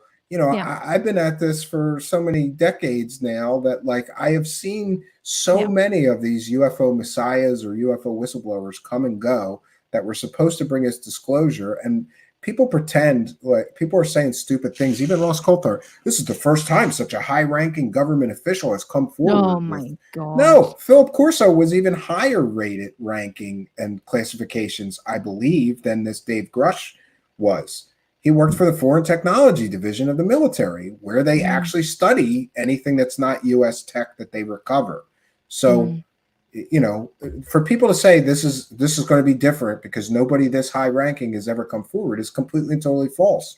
But it always, we've had many times people with high ranking classifications have said. Well, things. And also, what's the high rankings got to do? If anything, that makes me just want to not believe it more. Because I'm like, oh, I'm about to be psyoped. Like immediately, if you tell me that somebody's like worked in counterintelligence, I'm immediately like, well, I'm gonna be taking all of this with a massive fucking grain of salt, And that's how I kind of feel about David Grush. Although I find his delivery, especially in that interview, to be quite hilarious. So I'm wondering, call it a spacecraft, if you will. Yes, it was pretty good. Yeah. It's great. So I'm looking forward to that. I'm particularly looking forward to, UFO Judas on Twitter, who makes all of the edits, like the videos. Sure. Yeah. Excellent. We've played a lot of them here. Yeah. They're going to have so much material to work with. It's going to be a beautiful thing. I think you're right. I want to get in on that myself. And so I thought there's going to be one of three possibilities. Well, really, there is. Either this is going to be a complete and total nothing burger, and they'll have no evidence to show, or they will have evidence, or they'll claim they have evidence, but it's going to be like a kick the can, like this is kind of evidence, but it's not really evidence, and including maybe, other people telling stories, or they'll repeat stories from other people and maybe name them, and then we're going to have to research that guy. Yeah. So we have nothing burger, kick the can, or maybe the people are right and they're really going to deliver unequivocal smoking gun evidence and proof of alien visitation on Earth. That would make me cream. That would make me cream my pants, though. Wouldn't that be interesting? I would cream my pants. I don't know about you. Well, it would be, like, can you imagine? But it's not going to happen. It's just not. Like, it's not. You're a Debbie Downer, Emily. How do you know? I'm not trying to be a Debbie Downer. Debbie Downer. It's but you know what is going to be funny? It's going to be funny just to what I know. This is probably Watch the backpedaling. Yeah, and exactly. excuses. Yes, all the people that are like, "This is historic. It's going to be. They're going to blow the doors off. Full disclosure, 2023. It's coming. It's going to be hilarious." It's just funny. But the thing is, it also really makes me sad, right? Because like I got into this as a believer. I think I said this like on the last time I was here. Like I used many to of us believe did. all Yeah, of this stuff. I used to believe in so much of it. Like when I first became interested in this topic, like fucking went to all the places, bought all the books, you know, like I was like fully all in. It's like we need to know. I was like a disclosure person. Well, it wasn't that far, but you have no idea. When I moved, I gave away something like 20 boxes of books, Emily, because I just didn't want to. I didn't want to move with those books. I just didn't want to deal with. That's a whole van load of books, you know. Yeah. And we only had a van for some reason. I think my wife screwed up on the moving van thing. We're supposed to get like a big truck, and we only got a little, like a cargo van. And I was like, oh no, I got to get rid of so much of this crap because I'm not making 27 trips. Yeah. Yeah. So I did the same thing. I bought all the books, bought the documentaries. I bought into the stories. Went to some live events that were extremely disappointing and underwhelming. Yeah. You know? But the true believers think that it's happening Wednesday. And don't you think, Emily, they're gonna have to do something here? Like if Wednesday comes and there's no evidence, I don't think that these people who have been pushing this narrative and selling these stories and hyping this out the wazoo are going to be able to just walk away from this with excuses. With just excuses? Are you not paying attention to history? Yes, I am. I try. They're just gonna backpedal, and it will be the same shit the next time round. That's just kick the can. How it goes. The next hearing is where we're going to get the good stuff. Yeah, exactly. Emily. It's going to be the next one. Yeah. What's Angeli's prediction? She made a prediction on this. What year did she give again? She said 2027 for something, right? Maybe that's when disclosure's coming. Yeah. Jay Williams. Whitley Strieber says he has a piece of material not of this earth. Oh, really? Wonderful. I'm worried about that new legislation, Emily. Do you know why? Why? Because that new legislation says that the government can just come in and take. If you have material from a crashed UAP, they can just come and take it if you don't give it up. Right. And I can't get into details. Eventually, I'm going to have to show it and talk about it here. But I have some things in my possession that I was told came from a crashed UFO. Oh my God! What the hell is this? It's metal material. That much I can tell you. It's pieces of metal. Have you had it tested? Not yet, because that's incredibly expensive. Who gave it to you? One of our viewers here. Yeah, well, no, one of our viewers here, and they swear up and down that it's a piece of a crashed UFO that they believe was an alien spacecraft. So I would sure like to get it analyzed, but apparently the government can just come and take it from me. And that's sort of Men in Black to me. You know, the same people that said the government's running a cover up and the Men in Black come and steal all the evidence away are now cheering because the government is going to come and steal all the evidence away from people if they have evidence like that in their possession. Well, they're going to come now because you've just told everyone about it. Well, I'm going to move it to a secret location, maybe. Oh, right. Then they won't be able to get it, like Bob Lazar's Element 115, you know? And don't you think, Emily, that a lot of these grifters are going to have a lot of questions to answer? Because Tim Burchett today, I don't know if you heard this, but he said that he doesn't have time for subpoenas and all that nonsense. Like, he could subpoena anybody and force them to testify under oath. So why shouldn't we get Bob Lazar? If Jeremy Corbell and George Knapp are telling the truth and he's the real deal, shouldn't he be there testifying about alien spacecraft he worked on? Why don't we get that? Too busy. He's too busy on Twitter talking about reptilians. Yes. So, wink, wink. Reptilian aliens are controlling Earth. I don't know if you know that. Important. That is more important than this. I think that you're maybe being too hopeful. You know what's going to happen? Literally nothing on both sides. It's going to be people making excuses. It's going to be nothing on one side and then people making excuses on the other. That's it. You know. You're not going to get any good information, and the people that are peddling it will just move on to the next bit. Well, I think if we get alien disclosure, you're going to feel really dumb, Emily. I If we get am. alien disclosure in 48 hours from now, what a countdown! 48 hours from now. I do want to say, like, I would love it. I really would. And I you know, I told you I would cream in my pants. I would cream in my pants. I want to believe, but I don't anymore. I'm too jaded. Yeah, it's sad. Yeah, I'm too cynical too. But Yeah. I've been thinking a lot though about this whole narrative pushing, and I really think that they pushed this too far. I think that the grift knob was turned up to 12 on this one, and even people that I know that are true believers are telling me that if they don't have evidence of what they've been claiming for this time, you know, if they're not going to accept excuses. So they may have just inadvertently screwed up their grift by grifting too much, make overpromising. Grift or psyop. Yeah. But I think this time may be different. I think people are going to go, oh, it was all bull. They don't have any of the evidence they said they had. Because there's always some excuse, right? Like, oh, Grush has got evidence, but he can't show it to you. He showed it to Congress. He showed it to the IG, IG, but he can't show it to us for some reason. And all these people that have been promising evidence for, some of them 30 years, now's the time to drop it, don't you think? Like, while this fever pitch is going on, we should get it now. It doesn't exist unless you want to, like count the burning tree in Chris Bledsoe's back garden or any of that. Any of that stuff. He's on Twitter going, my dad. That's his whole Twitter account. My dad saw some more aliens. My dad. Have you read the book UFO of God?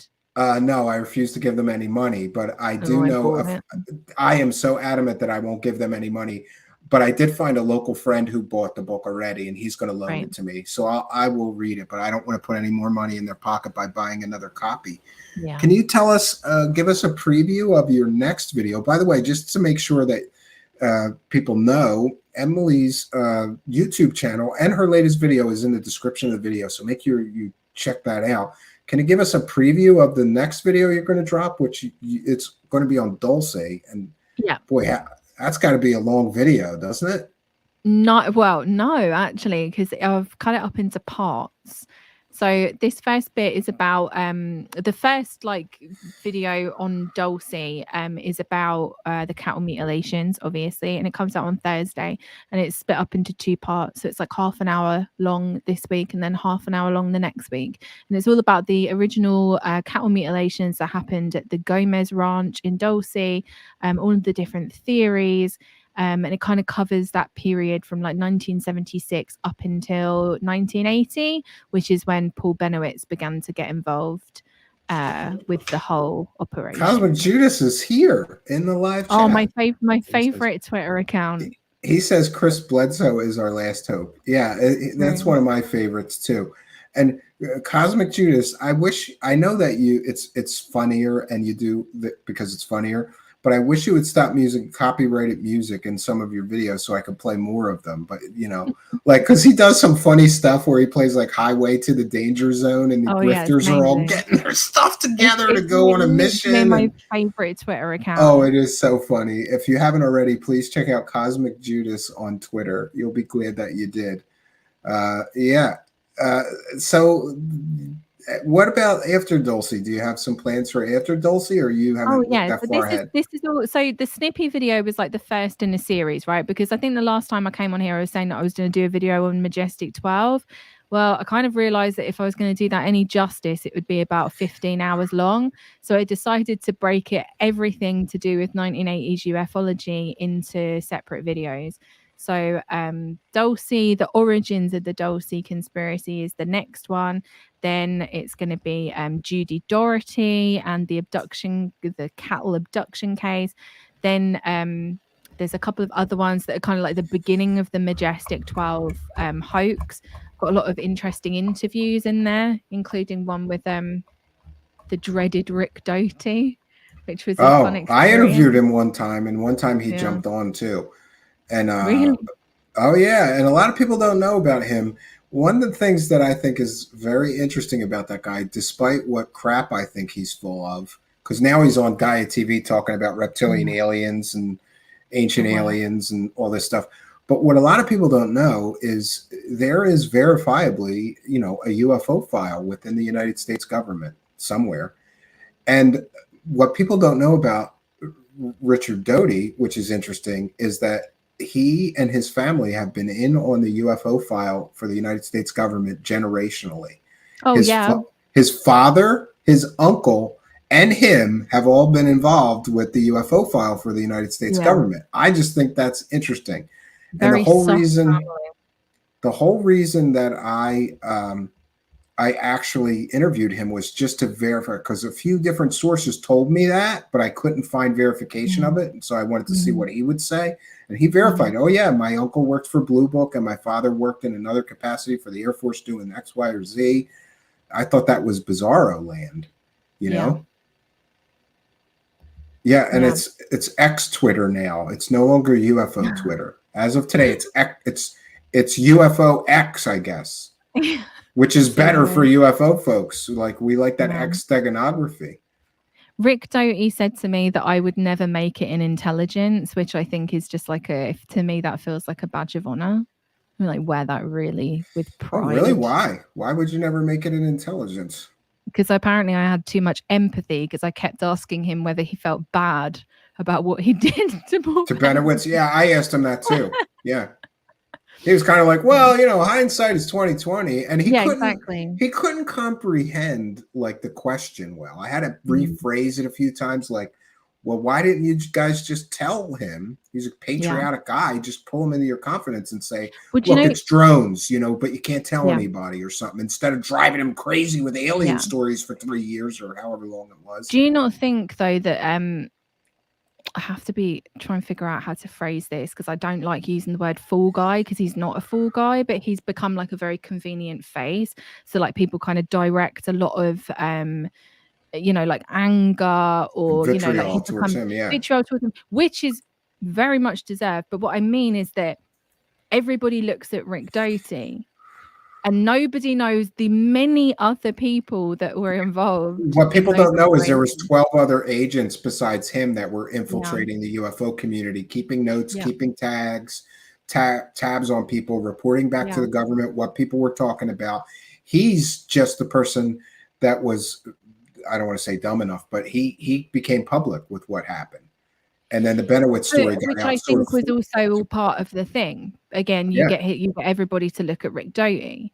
Like the first person that Paul Benowitz was in contact with, I think, from like what I have from like interviews that I've done with different researchers, and also like audio files that I managed to get hold of phone calls between Paul Benowitz and certain people and researchers in the 80s and people at Kirtland Air Force Base, was that the first person that Benowitz was in contact with was Ernest Edwards, Major Ernest Edwards at Kirtland Air Force Base. And that was right at the very beginning of 1980. It wasn't, like the timeline that they like to say is that none of this started until like November or October of 1980. Yeah, that's not accurate.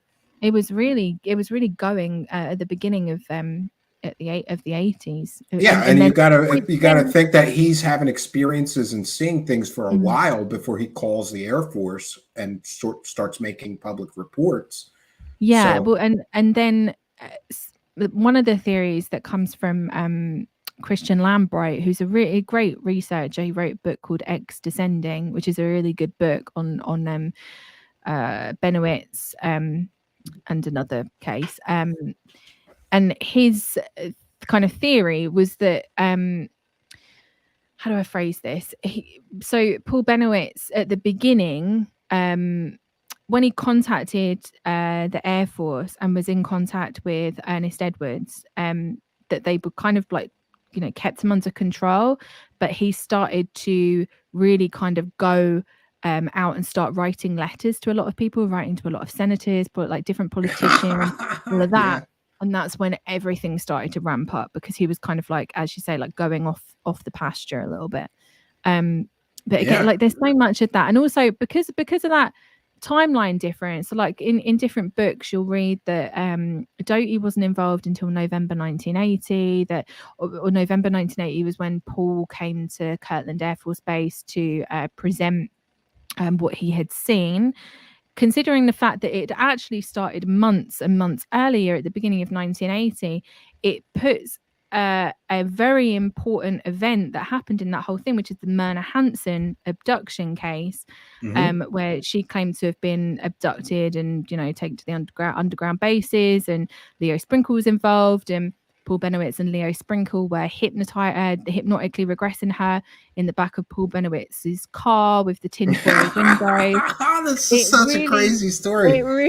It really calls into question whether or not that was part of some form of operation, because that is kind of what Paul Benowitz was involved with. Dulce, he met Gabe Valdez in 1979, gone up and spent a lot of time with him at the end of 1979 around the cattle mutilation thing.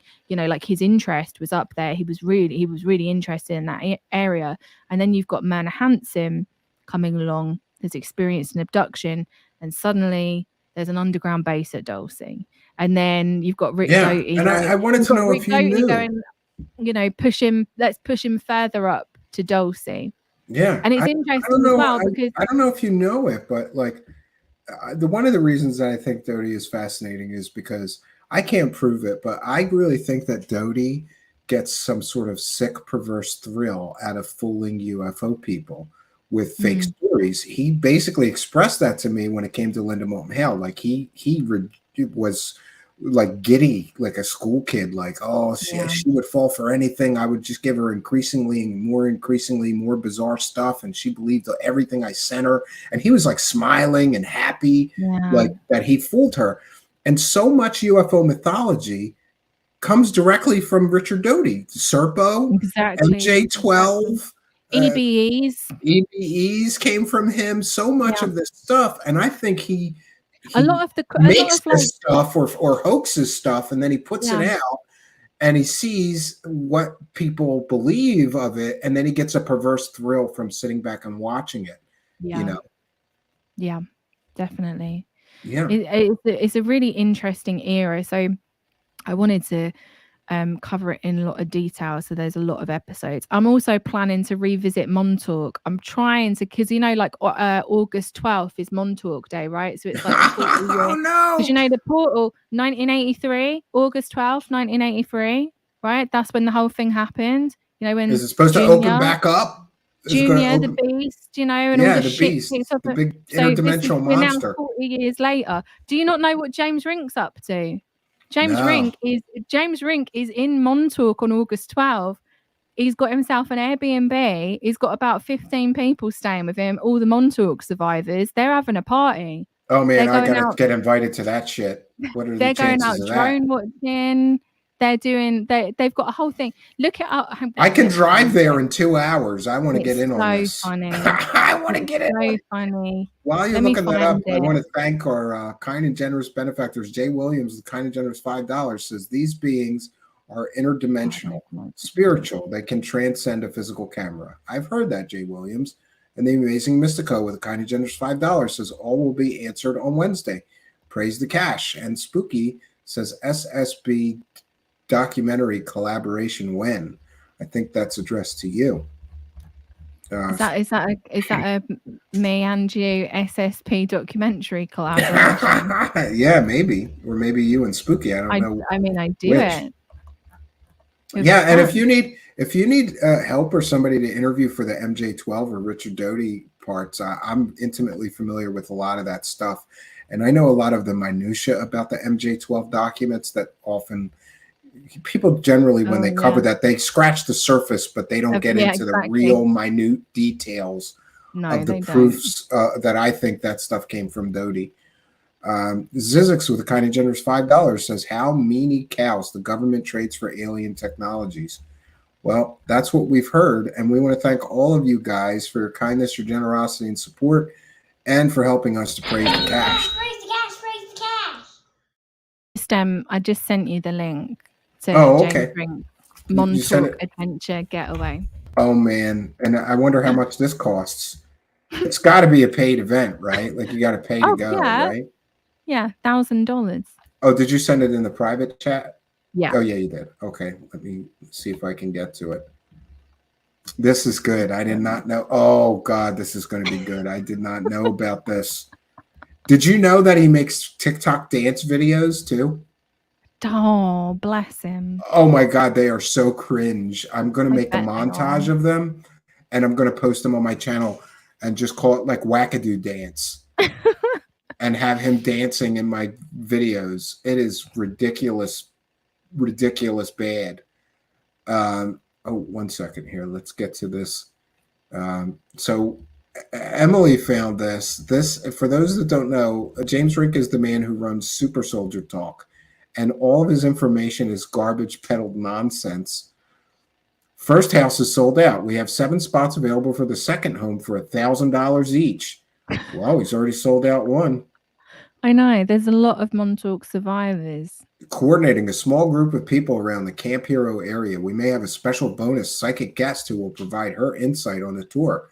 Jessica Jones. Have you ever seen The Jessica cryptid. Jones? Oh, yeah. And I sent her a message about some of the garbage that they were peddling, and she never replied to me. And I've watched quite a lot of the her child videos. predator story too. I said, do you know Yeah. you're supporting this conference that you're at? Do you know there's also child predators that are being bandied about at this event? And she never replied to me. $1,000 will get you 1 bed and 12 meals. House occupancy is 8. Put an RV on the location as well. Oh, they have vegan options for what, great. And the fact that there's a conference about Montauk and the Philadelphia experiment is just sad to me because it's also fake. It's also fake. There's no evidence of it. I would say that this is like a meeting of extremely It's unhinged $1,000 to attend. It's a special wackadoo event. It's you're going to be in an Airbnb with James Rink. You're going to be spending all this time together. I love that. That between go up a little bit between go up. They stop. Bloody hell! What are you doing? Up or down? Go down a little bit. Down a little bit to the timetable. Down. Oh, okay. Down. Timetable. Down. The bit Yeah, I love we're gonna have about breakfast and drone patrol. Yeah, we have dinner 30-minute book patrol. reading about the Montauk project. 1 hour with a guest speaker. Patrol? What do they do? What do they do? Just looking for patrolling for drones, obviously. No, they're gonna fly some drones over Montauk, probably.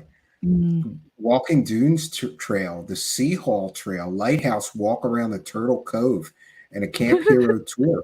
Then you're going to have some free time, dinner and drone patrol. Ooh, clam bake on the beach, and then fireworks. I can't believe he put this together because he's usually like pretty. I wouldn't call him the most ambitious person. After all, he tells people stories about fake superheroes he claims are true for a living. Yeah. Drone patrol, guest speaker. You go to the winery, guided meditation on the beach. And here's some pictures of Montauk and the house they rented. And you too can go for that.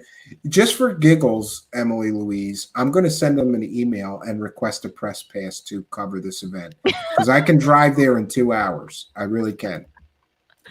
Oh my God. If they let me go, I'll go. But I'm not paying $1,000. Do you know what? If I had money, I would pay $1,000 to go just for the experience. I just think it'd be hilarious. Yeah, I think it'd be hilarious. I want to go and interview people. And hopefully most of them won't know that I think that this whole thing is a farce. This is how, this is the moment we're going to look back on this. Right? B. Baker, look at what B. Baker said will be happening at this conference. There you go. Are we going to look back on this in 3 years' time? This is the moment that James Rink started his cult. That's the compound, isn't it? This is how it begins. He's getting all these people in this house. I noticed that they didn't schedule in the jerking off on the itinerary. Yeah, that's unscheduled. That's unscheduled activities. That's ad hoc. Yeah, and for those who are wondering what we're talking about, there is the reality of the Montauk Project is that those guys used to watch or try to get people to sit in chairs and spank off in front of them to prove they were Montauk boys. Well, Preston would jerk them off. Or Preston would manually. Yeah. Okay, Emily. What a great high note to end on. The spank offs of Montauk. I want to thank you for being here, and thank you for providing me with some insomnia related material to watch, because when I can't sleep, Emily's channel, which by the way is in the description of the video, I highly recommend you check it out. She's got a incredibly thorough and in-depth coverage of any subject she tackles. I can't wait to get more. Thank you. Okay. Well, you have a good night and get some sleep. It's like 4 o'clock in the morning over there, isn't it? It is now, yeah. I'm sorry to keep you up so late, but thank you for doing this, Emily. I appreciate it. You're and welcome. I meant what I said. If you need me for the future projects, I'd be happy to come and help you. Consider it. All Thank you right. for the offer. All right. Thank you, Emily Louise. You have a great evening. All right. Well, friends, what a great conversation. Those are the ones that I like, the ones that are fun and effortless conversations, and happy that I can bring those journeys here with you. If you're just joining us, you're watching Truthseekers, and we've been discussing cattle mutilations and other high strangeness with Emily Louise from Weird Reads by Emily Louise. And the description of this video or podcast, you can find links to her work, which I highly, highly recommend. I think she does a great job, and a lot like us here, she injects some humor in with her stories that make them even more enjoyable. And now is a good time to thank everyone for your kindness, generosity, and support. For those unaware, we're a viewer-supported show, and in order to not sell out to what I call the UFO circle jerk, we're a viewer-supported show. So if you want to see somebody that hasn't sold out to the UFO celebrities, which are largely pushing garbage, fake stories for cash, and you want someone covering that honestly with integrity, please do consider supporting us. There's various ways to support us, from Patreon for as little as $1 a month, to becoming a channel member for $5 a month, to just throwing a couple of bucks in our hat with those super chats or the PayPal pledges. We want to thank each and every one of you who is already supporting the show. And I have some great news. I've talked about this several times. Unfortunately, like everything in life, it took longer than anticipated. But we are working on an in-person set here so that we can have in-person, in-studio guests. We could technically do it in my office, but some of you may be aware that during the summer I can't work in there. It's a tiny attic room, and technically, if it wasn't summer, I could do in-person guests there, but it's a tiny room, so maybe one guest. I wanted a bigger space where we could have a guest or even 3 or 4 guests. I think we might be able to do 5 over there in one shot. Who knows? Maybe we'll do some in-person panels if we can get enough people local to me. And by the way, I live in the Philadelphia area. So if you're local to Philadelphia and you have an interest in these strange and esoteric topics, please be sure to email me at truthseekershow@gmail.com, because I would seriously prefer to prioritize guests that could come here in person. Now, as with tonight, Emily is across the pond from us here, quite a commute to come here. But interestingly, Emily is going to be in Pittsburgh, Pennsylvania, shortly, and that's only a few hour drive from here. So I've invited her to come and be an in-person guest. I'm not sure if she'll be able to during her trip, but she may consider that. I do know and am aware of 3 or 4 people local to me that will be coming here as guests once we get the in-person guests, the in-person studio completely set up. I put one picture anyway so far on my Twitter. Be sure to follow me on Twitter. It's at Stephen Cambion. This is going to be an interesting set because we're going to have your typical, talk show set. Me behind a desk and couches and some chairs for the live guests. We may have another part in here will be for sort of singer-songwriters or maybe comedians that will do a live set here during our show. And we're also going to have my favorite feature of the new live set is the polygraph machine. That's right. We're going to have our own lie detector polygraph machine here in studio and a hot seat that I can hook guests up to. Can't wait.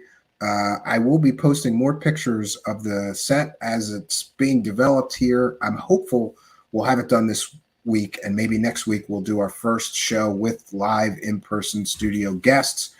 But I want to thank each and every one of you supporters, because it's not a cheap thing to build a big set like this.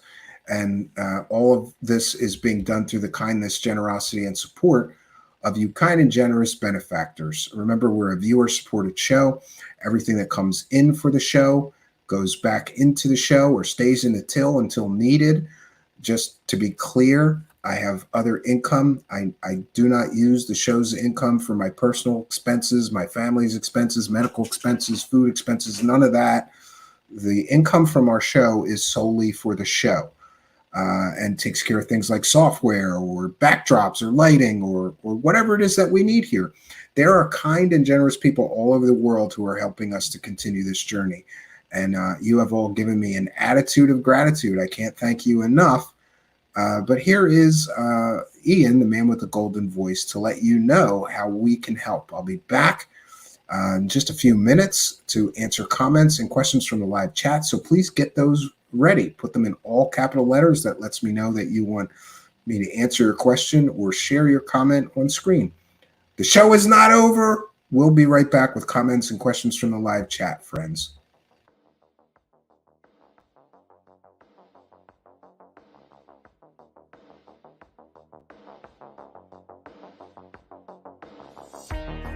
Truthseekers is a viewer-supported show.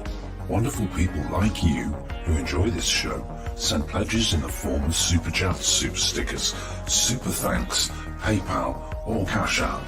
Instructions for how to help are in the description. You can also join our Patreon, and for as little as $1 a month you can get extra content. Patreon supporters get a backstage pass, early access to all our production videos before they are distributed publicly, Stephen Campion's music, private writings, a monthly show journal, and more. You can also become a YouTube channel member for $5 a month. A YouTube membership includes all of the Patreon benefits, plus a special members badge, priority reply to video comments, and the live chat, plus a monthly members-only video. We thank you all, kind and generous benefactors, for supporting Truthseekers. Thank you for your generosity and support.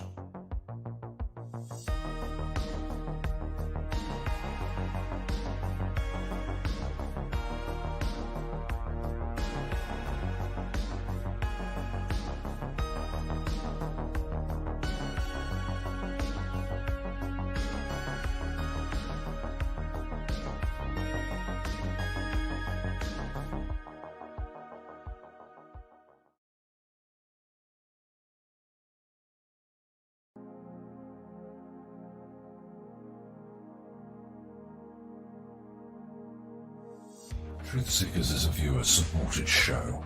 Now there's a great way to support these broadcasts and show your support.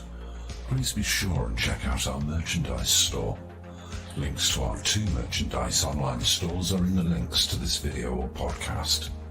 The Amazon storefront ships super quickly in the United States, Great Britain, and in many more places. Amazon may not ship to your country or location. If that's the case, hit our second merchandise link in the description and visit our Redbubble storefront. Merchandise from our Redbubble storefront ships worldwide, but may take longer than Amazon. We've got a great deal of super high quality merchandise for you to choose from, including t-shirts, phone cases, sweatshirts, and even pillows. The feedback from our products have been overwhelmingly great. Quality products and fast shipping. People all over the world are buying some merchandise and showing their support of the show. Praise the cash! Praise the cash! Praise the cash!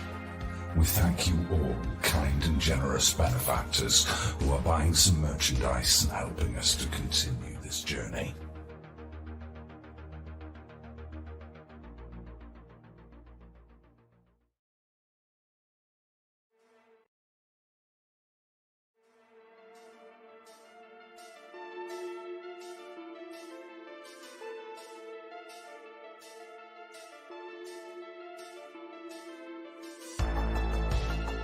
Thanks for being here. This is Truthseekers with your host, Stephen Campion. Please rate, like, and comment on our videos or podcasts. If you are listening to an audio podcast, please rate us 5 stars to help us rise in the search rankings. If you are watching on YouTube, please like, comment, and subscribe to our channel. If you're listening to an audio podcast, we love and appreciate you listeners, but you are missing the live tapings. All our shows are recorded live with video feed. We'd love you to come be a part of our live broadcasts and tapings for the podcast. Head on over to YouTube, click the search tool, the little magnifying glass, put Truthseekers, one word in the search bar, and hit enter. You'll see a strange and mysterious guy with sunglasses. That means you found the channel. Go there, smash the subscribe button, and hit the notification bell to receive up-to-date info on our YouTube channel. We welcome you to be a part of our live taping and our chat group during the live broadcasts. Seek the truth. Speak the truth. This is Truthseekers. Truthseekers.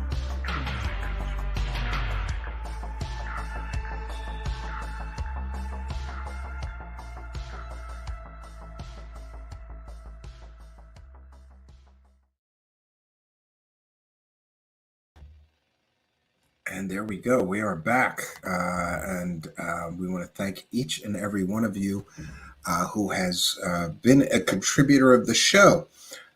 We're putting a good deal of resources into building this new set, which, by the way, I mean, I can use it when we don't have an in-person guest, and we will certainly continue to have these virtual guests through Zoom or StreamYard as we have been. Just many people are too geographically, if somebody lives on the West Coast, I certainly am not in a position to ask them to fly here or buy them a plane ticket to do a few hour show. But there are many people that are local to me. I live just a few hours from several major cities. I'm on the East Coast, so I'm very close to Philadelphia, which is coincidentally fairly close to Washington, D.C. It's at least a drive, a reasonable drive from. I live a reasonable drive from Washington, D.C., Baltimore, Maryland, Philadelphia, and New York City. So if you live in any of those places and are interested in becoming one of our first in-person, in-studio guests, I would love to have that. I appreciate the people who have encouraged me to do that. For those unaware, someone, let's just say a friend that's very far ahead of me than at this game, he told me that you got to be able to do in-person guests, and you should do more in-person guests because all of the biggest shows, look at them, Joe Rogan, this Sean Ryan is one of the biggest podcasts now. They all do in-person guests very rarely, if ever. Joe Rogan almost never does a Skype or Zoom interview. It's always in person. He makes people fly to him. He has that capability. I don't want to ask people to do, a plane ride or anything too much. But if you live within a reasonable car drive distance, you're welcome to come here, and we'll take you out to dinner, or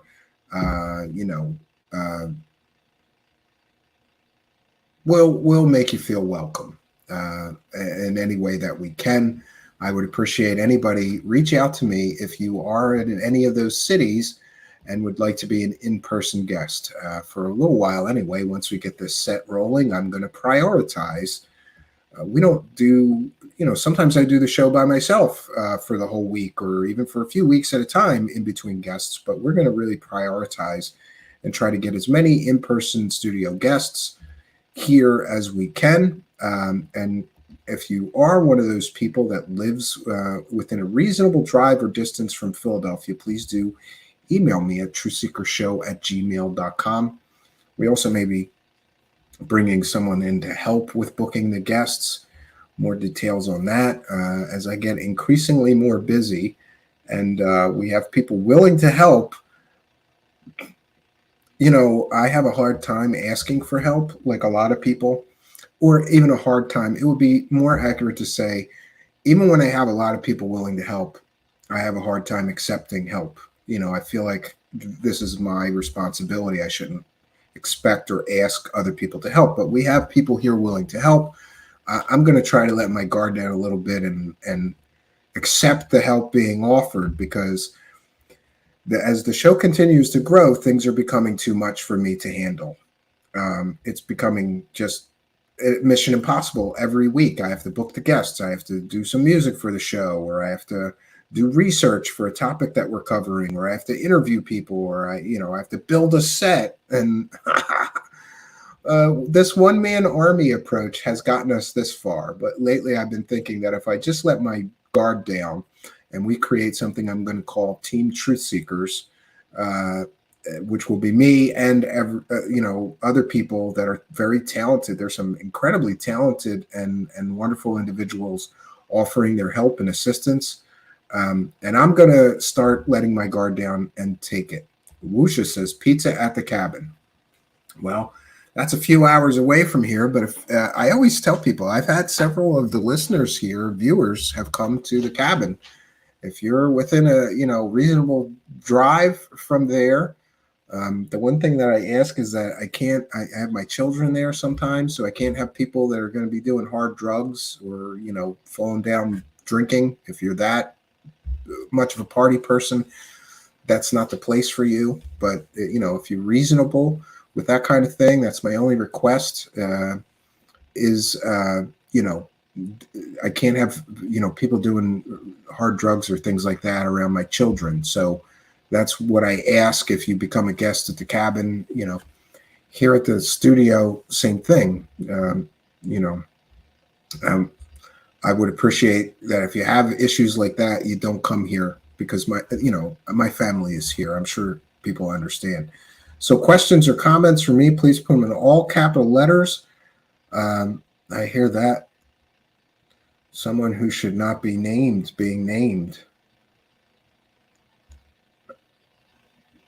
I don't know what that's about. So questions or comments for me, please put them in all capital letters. We've already got people requesting that that Miss Emily Louise come back again, and I'm all for that. I'm telling you, she is good. She does a really good, solid research. Then Lizzie Borden is here and says, furthest east I've been is Wisconsin, but I'd stay at the Lizzie Borden house. Well, that kind of makes sense if you're Thin Lizzie Borden to stay at the. Okay, how far away is the cabin from your house? Like 2 hours, maybe 2 hours and 20 minutes if there's some traffic. There's often road work and things that will make it a 2 hour, 20 minute.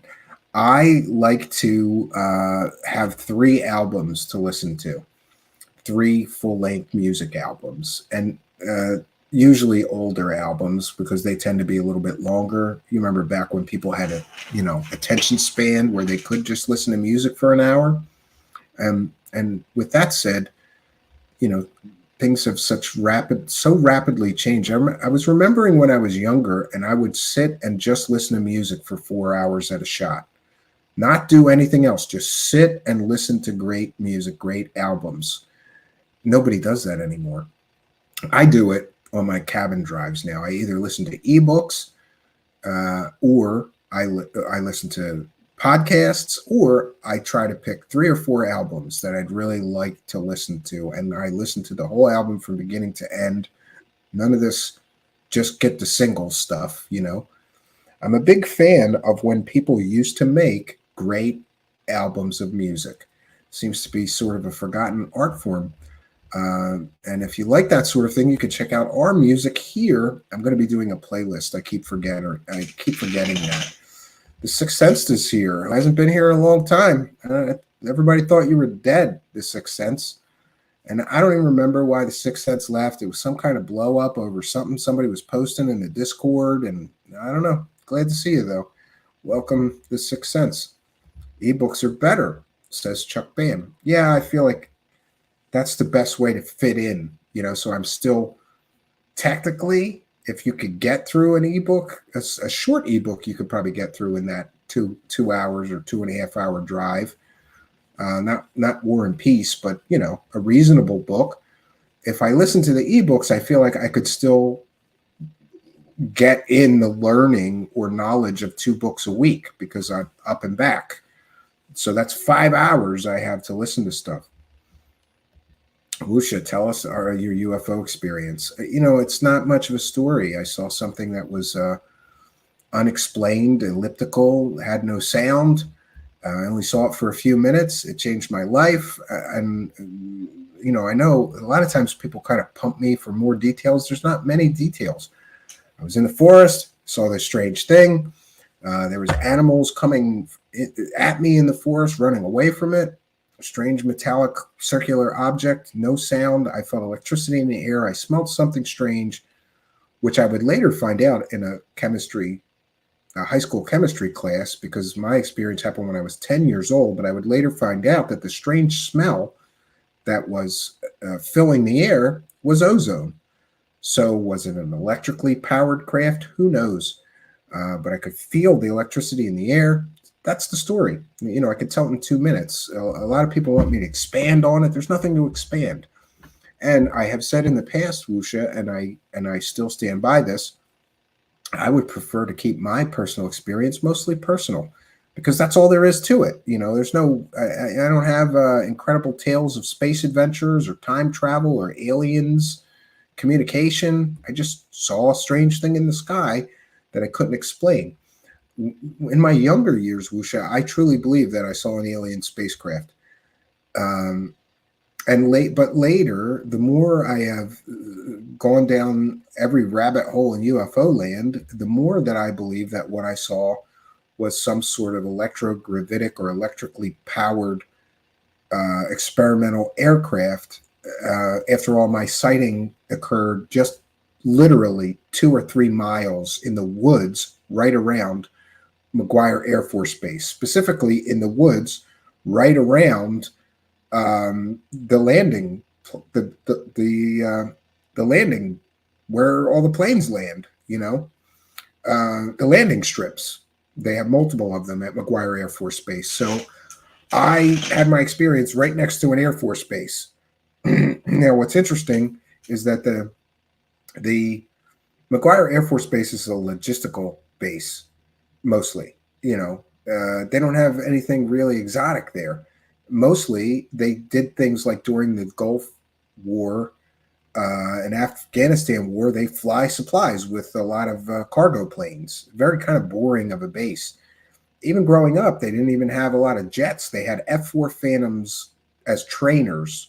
So if you were a new pilot in the Air Force, they give you this old 1970s era jet aircraft to learn how to fly a jet. They didn't have anything too exotic. So I can't imagine why or how a very exotic experimental aircraft would have been tested off of McGuire Air Force Base. But I was literally 2 or 3 miles from their, landing strips on that Air Force Base. There's the Air Force Base and where all the planes land. There's a whole bunch of woods around that base. I was in the woods, which was near my parents' cottage, when I saw this thing. And for better or worse, that thing got me down this rabbit hole. And, sometimes I'm glad that I saw that. But sometimes I curse that day because, like a lot of people who had a personal experience, I guess I've gone balls deep in this thing for many, many years, trying to get to the truth of my own personal experience. And I can honestly say that truthfully, I've learned a great deal about things like mythology and how stories are amplified in the media and how witnesses can be wrong and misidentify things. I've learned a lot about psychology and people, and I've learned a lot about grifters and con men and things like that. But unfortunately, I can say with some degree of confidence that I feel exactly that I am no closer today to solving the mystery of my personal experience than the first day that it happened to me. Because I remember after that experience thinking what I saw was a UFO. It had to be like aliens. I got to go to the library and learn about this and figure out what I saw. The next day I started going to libraries and trying to read books about aviation. I got aircraft books, thinking maybe it was some kind of weird airplane that I never saw as a 10-year-old. I don't know. But I'm no closer today. And that's sad because it's many, many years later. Lucia says it was 30 years ago. Do you now rule out terrestrial? No, I don't rule out terrestrial explanations. Yeah, we would have seen it by now. Well, how do you know? I mean, do you know how many experimental aircraft the United States government has had that nobody's ever seen? Do you know? There's an awful lot, or that very few people have seen. I just don't want to. I no longer am so quick to say there couldn't be an earthly explanation for what I saw. I don't know. Could have been a black budget experimental aircraft that was powered by something to do, had some kind of electrical component to it, considering the charge I felt in the air and the ozone I heard, which often accompanies ozone is sometimes generated by electrical discharges. Mysterious Oklahoma is here and says, I remembered I called out some alleged orbs Chris Bledsoe had on his Insta. I said, those are fireflies, banned me. What a crowd. Yeah.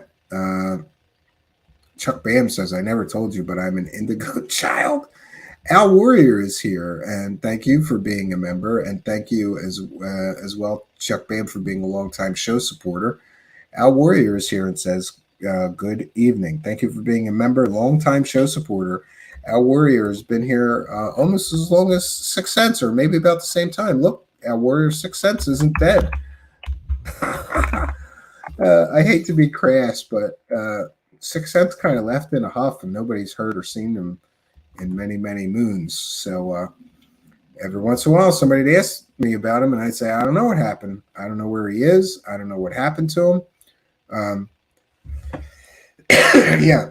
We also, pardon me, we also want to thank you kind and generous PayPal benefactors and supporters.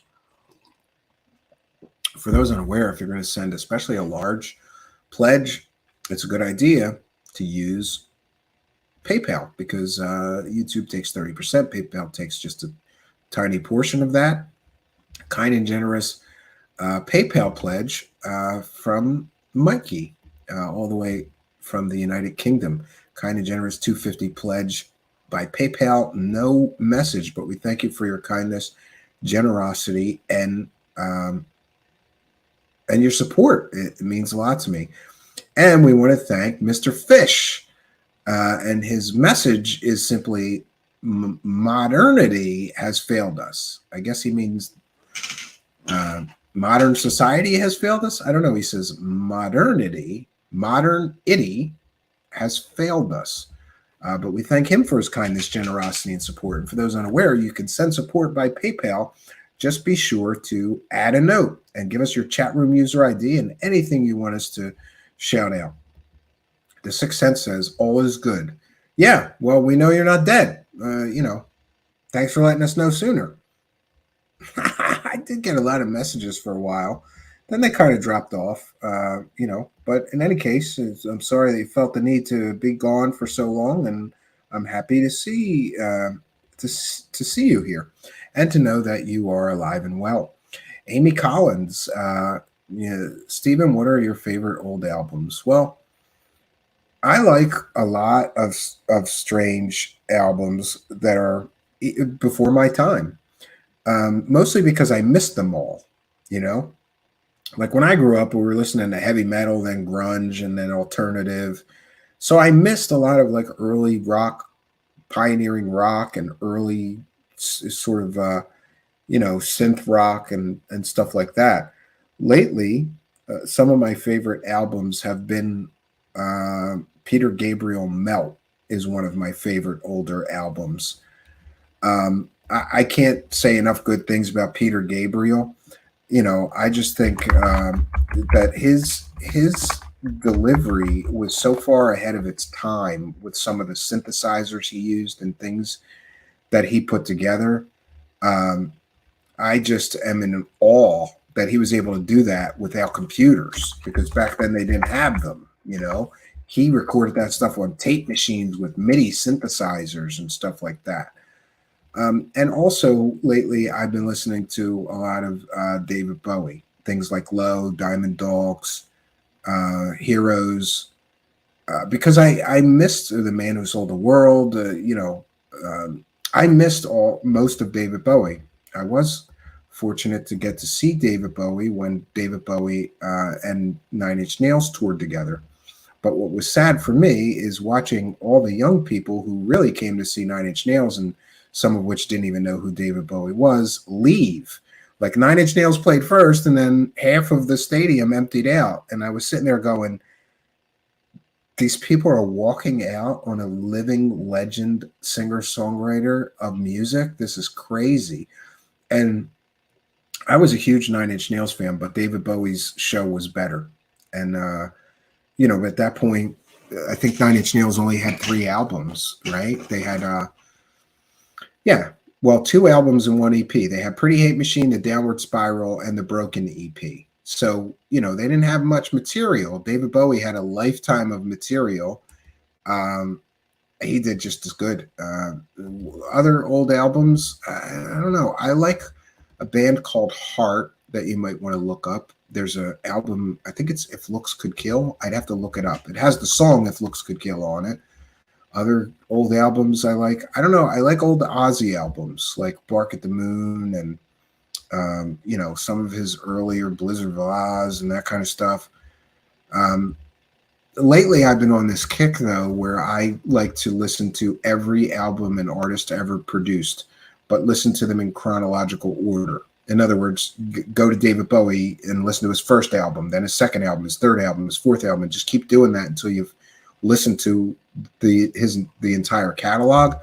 I don't know what it is about that, but as a songwriter, first of all, I learned some things and get some ideas. And second of all, you get to see the progression of an artist and songwriter throughout his entire career arc. I also like some old Pink Floyd, of course, but I like a lot of weird, obscure stuff that most people would never listen to, like old Devo albums. I don't know. I'm sorry. I hope that answers your question. I'm sorry to ramble, but I could talk for hours about this stuff.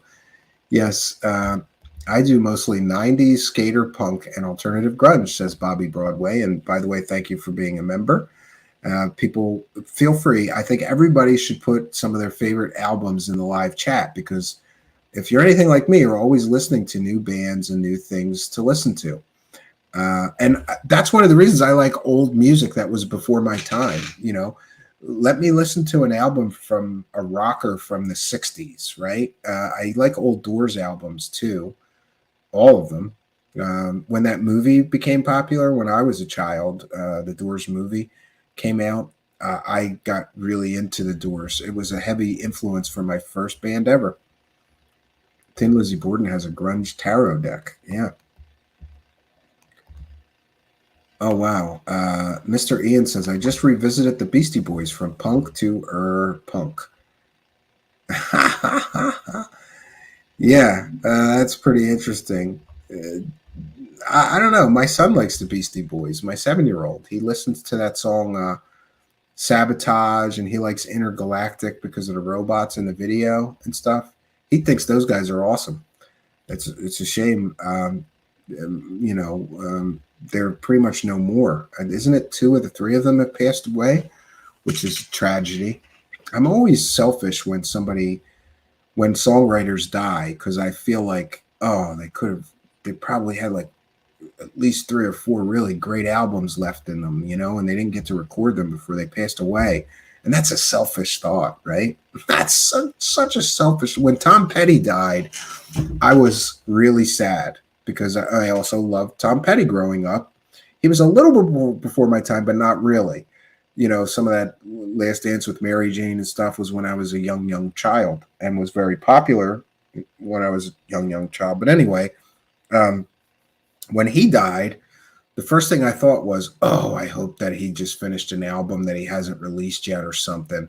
And then I felt like a terrible human being, because he's a human being, and he was a father, and he was a husband, and he had family and friends that loved him.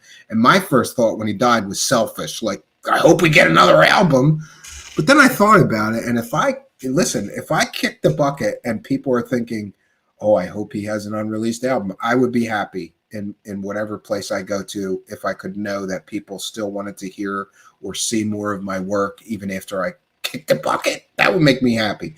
So I decided that Tom Petty would forgive me for being selfish. And by the way, I found out that there is he had an incredible catalog of unreleased songs, and they're going to start releasing unreleased whole albums. I think he's got whole albums that were never released, or they're going to put together a bunch of songs and make whole album. I don't care. I'd still love to hear more from him.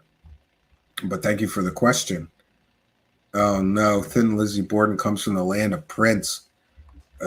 I never really was a big fan of Prince growing up, but I did recognize he wasn't my thing, but I recognized that he was an incredibly talented individual and songwriter.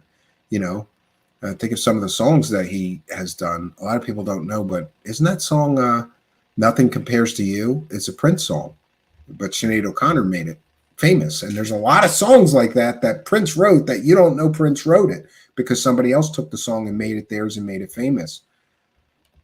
And Midwest says Tom Petty's an interesting story. He left and he was looking for a band, and he heard a song from his old band, not knowing it, and he's like, I want to join these guys, and it's the same guys he was with. Yeah, Tom Petty and the Heartbreakers, right?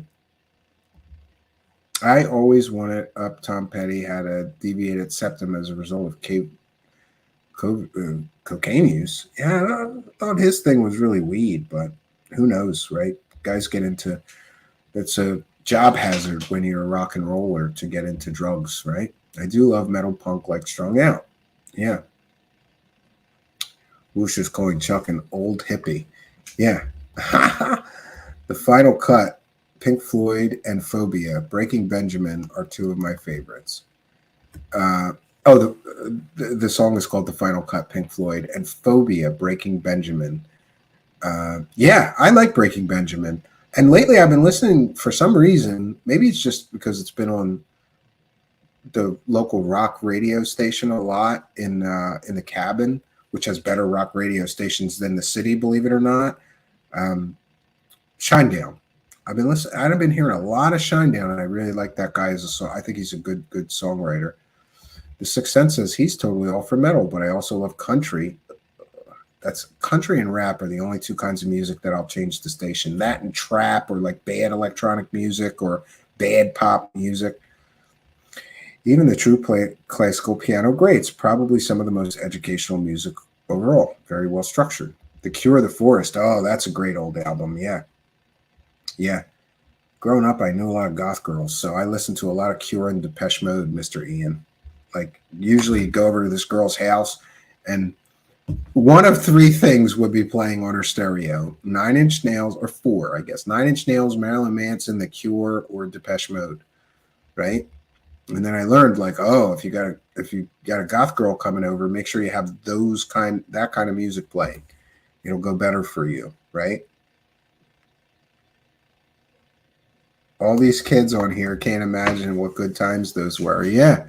Everything was so much simpler back in the day, right? Everything. The computers were simpler. We didn't have phones to worry about. That's why I like the cabin. I turn everything off and I, pretend it's 1989 again, Yeah. Well, we have done our due diligence for tonight, friends, and there's good news and bad news, both the same news.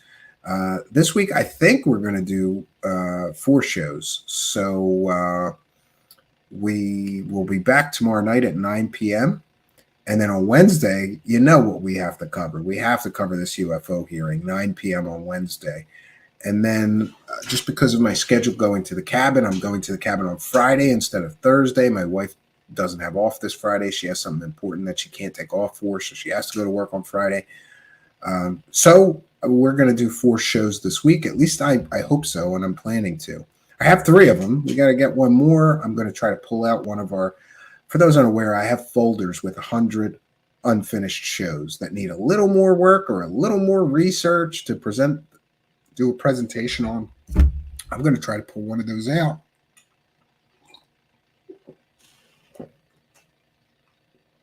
Pardon me. So I'm going to try to pull one of those out. We're going to have some extra goodies on Patreon in the members only section. I'm going to be making a video of this new set. They're going to be the first people to get a gander at it. And just to thank them for all their support. After all the funds to do that came from them, the least that I can do. Operation Shutdown is here, and thanks for being a member. Says having a goth girl playlist at the ready is a good idea. Never know when you may need it. Yeah, Sisters of Mercy, this corrosion. Yeah, 25 you know what in the room next door. 25, and I need more, right? I seen them live, Mr. Ian. Well, it was 2 guitar players and a singer. I was disappointed that they didn't have a drummer. And while I knew they used a drum machine, I thought it was cheap of them to not have a live drummer for their live performance. Would it have been any better with a live drummer? I don't know, but I was kind of like, come on, man. Those tickets were incredibly expensive. You could have sprung for a drummer for the concert, you know? And it's not like their drums were like hard to play. They could have gotten I think they could have got a 12-year-old brand new drummer that's been drumming for 2 years to do that show. Just an observation.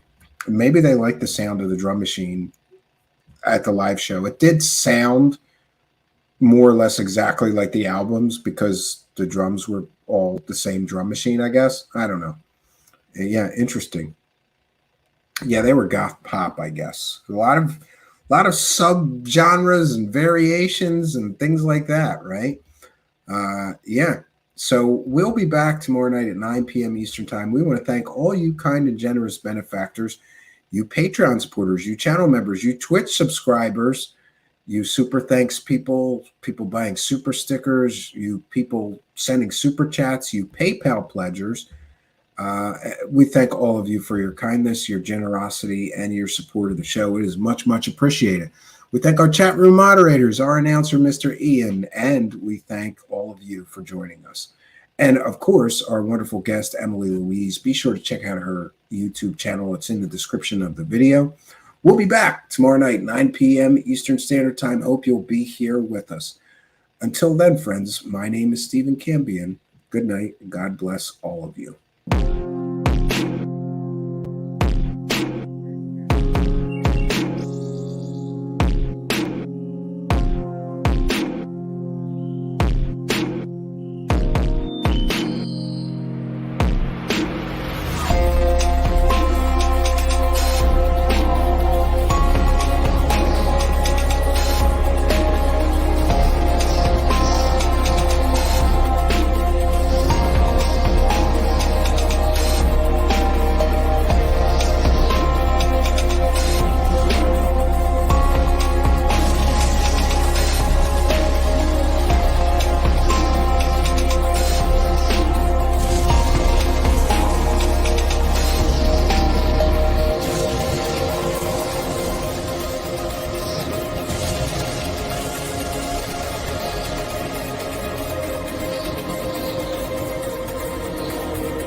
cowards, and your names are going to go down in history. Watch it. You're a bunch of cowards, and your names are going to go down in history. Watch it. I can't believe it. I can't believe it. I can't believe it. I can't believe it. You're a bunch of cowards, and your names are going to go down in history. Watch it.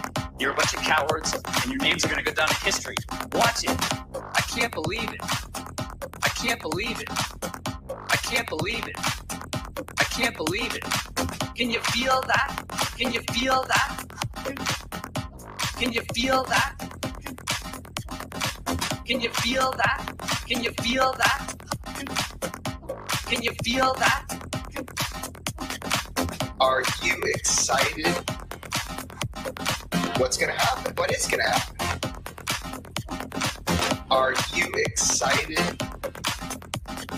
What's gonna happen? What is gonna happen? Go! Go! Go! Go! Go! Go!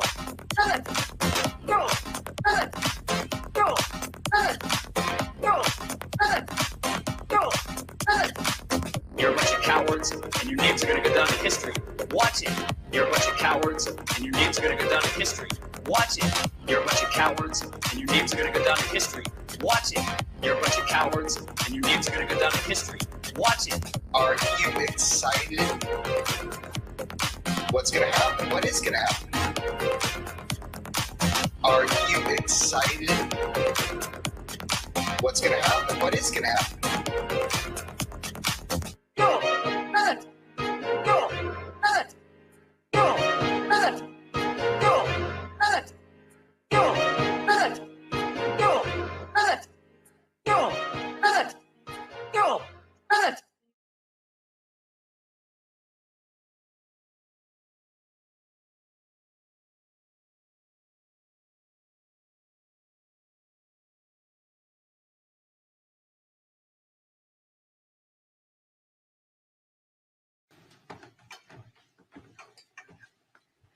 Thank you, Dan, and thank you to all the members of NASA's UAP Independent Study Team. You're a bunch of cowards and lying sacks of shit, and your names are gonna go down in history. Watch it. Watch it! Can't believe it. I can't believe it. Can't believe it. You're a bunch of cowards. You're cowards! And it's over. It's done. We know. We have the information. Can you feel that? Huh? Can you feel it? Yo, nice. You had alien tech? Of course you could take over the world.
Spacecraft.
Skinwalker Ranch. Game over. Skinwalker Ranch. No credible evidence of extraterrestrial activity.